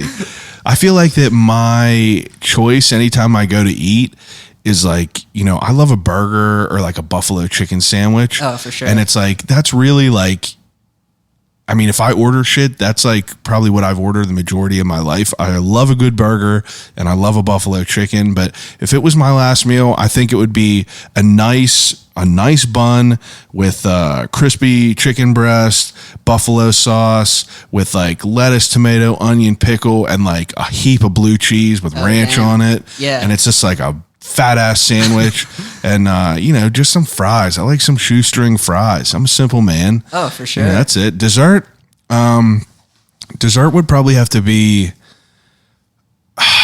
it would either be a tie between like a Boston cream pie or like a chocolate just like sundae with chocolate ice cream, sprinkles, brownies, just a chocolate massacre. Oh, that sounds good. That's probably it. That's interesting. It's funny because I asked so many people these questions, and like the only question I really always only think of is like who I would talk to whenever I die, or like if anyone's alive or dead, which we'll get to. But I never really think about the other answers. It's interesting. I'm gonna have to come up with a good answer for this. No, that's a good last meal right there. Yeah, off the fly, that's not bad, right? Yeah, for sure. Okay, second to last question. If this is the most telling question, but we already, I already asked you. The second to last question is your favorite snack from a gas station. Yeah. Yeah, I mean, like even if it's not a candy bar, it's like is your favorite snack from a gas station a candy bar? Well, I'd go favorite snack. I gotta go with the hot dogs, man. It's like when you see the hot dogs at the gas station, it's a good stuff. Yeah, there's a Circle K down from my work that I've been working at this place for 5 years and I've never frequented it. And I just started going there. The place is laced out. They got the taquitos on there. Oh, they got the sausage rollers on there. And it's like if I just want a quick lunch, I'll run down and grab a hot dog. Not too bad. Gas station, I fuck with a gas station. I don't hate on it. Oh, for sure. I mean, I kind of like am in withdrawal from eating so much gas station food. I mean, it's like good and bad. What was your first meal whenever you got done with this trip? I actually my dad brought us out to like a nice Mexican place in El Paso. Nice. So got like some good tacos. Nice. Okay, last question. If you could have a conversation with anyone alive or dead, who would it be and why? All right, I got to think about this one. I think last time I said the Neanderthal. Yeah, and you redefined the answer. You were the first person that like kind of blew my mind that you said that, because I was like, what a great answer. Yeah. I remember that now that you say it. Yeah. I mean, the Neanderthal would be pretty great. I mean, I don't know if I've really changed from that. I mean, that's a good one. I think I'd want to just a peek in. I mean, hopefully you'd figure out some way to communicate, but just a peek into like what life was like. I mean, I think it's one of the craziest things ever that like people have been living for like hundreds of thousands of years. Like %1,000,000. Yeah, it's like people are living. I mean, we're just in this tiny little like we're a thing, speck. right? Yeah, we're a speck of it all. It's like think of like the last 20 years, like all the advancements and stuff. It's like for 100,000 years, they're just like chilling in caves and everything. Dude, so you really need to listen to, if you're looking for something to listen to, you should listen to the Odd Pittsburgh episodes. I did. I actually listened to both. Dude. Yeah, that was so good. I mean, like just him talking about that stuff made me, think about just like how crazy that would be. Yeah. It's like in that particular moment, I was thinking about how insane it would be to talk to like some Native American that was here before any of these Caucasian devils, that were just like the OGs that were here. But, that's what I thought of beyond that, even before, anyone else, just like the Neanderthals. Like, yeah, dude. I mean, wild. The Native Americans too. I mean, I think it's so crazy. Like my parents own like a 130-acre farm. It's just wild to think of like back in the woods, like if there's an Indian burial ground or like just like all sorts of wild shit that's gone on there for like thousands of years. Probably is. So it's just wild stuff, man. That boy from Odd Pittsburgh, he's out from your way, in the North Hills. He could probably tell you if there's some wild shit on your property. Yeah, I got to give him a call. Yeah, we're gonna have to make that happen. Bring him out to Goat Rodeo. We could get everybody out there, search for some wild shit. Oh, dude, that would be crazy. Like that dude. I mean, I was holding stuff in my hands. I held a book in my hands from 1759. Oh man, and it's just like wild because I supposedly. This is the only time that I felt that I had to question what he was telling me is he brought this fossil that he was telling me was 250 million years old, and I was really holding in my hand, and I was just like, it's hard for me to think that this is real. Yeah, it's hard to comprehend. To comprehend. I'm not saying he's a liar, but it's just way hard for me to comprehend. Yeah. But it's like, just like his stories about like people from like Beaver, finding one of them like lead placards that are from 1669. Sure. It's like, all this shit. It's like the ocean. Half of these grounds that like are out here are probably untouched, unlooked at. I'm about to buy a metal detector for sure for my birthday. I was really thinking about it. Yeah, I mean that's the wild thing is think of all the stuff that hasn't been found. Yeah, that's what I mean, dude. It must 130 be like just acres. Like a 1% that is found. So. It got to be because like on the 130 acres. You guys ain't never looked at probably, 98% of that stuff. Oh, for sure. And the crazy thing too, I mean, like when I was doing this trip this summer, it's like you look off at like just a vast expanse of forest and you'd be like, no one's ever walked there. Nobody's ever gone back there. It's like, what would the reason be to go back there? So it's like wild to think like, there could just be insane stuff back there. Insane. That you just never find unless Bigfoot could be chilling back here and we would never know. For sure. What an insane time. Dude, I appreciate you coming over and talking to me. I think that this was absolutely a fantastic conversation. Take a second and promote your Instagram where people could follow you, any of the sponsors, whatever you want. All right. Yeah. So my Instagram is at Will Loevner. And I just got to give a shout out. First of all, shout out to Goat Rodeo just because they gave me the flexibility to take some time off and do some crazy stuff. So got some good bosses over there. Yeah. So thanks to the boss. And then like shout out I'm part of a local team called Syndicate Cycling, and it's like all those guys are great, and it's awesome being part of a team and everybody helping each other out. And just like everybody that's helped me out and like everybody that donated helped get me to Italy. There's like I raised some money to buy the plane tickets and stuff. So thanks to everybody for that. And Yeah, thanks for having me, dude. Absolutely. I appreciate it. You're welcome back anytime. Everyone else that's listening, appreciate it as usual. Each and every week, back with another great guest that's out here just doing wild shit like biking 3,400 miles over 42 days from Canada to Mexico. I appreciate you listening. Call you right back.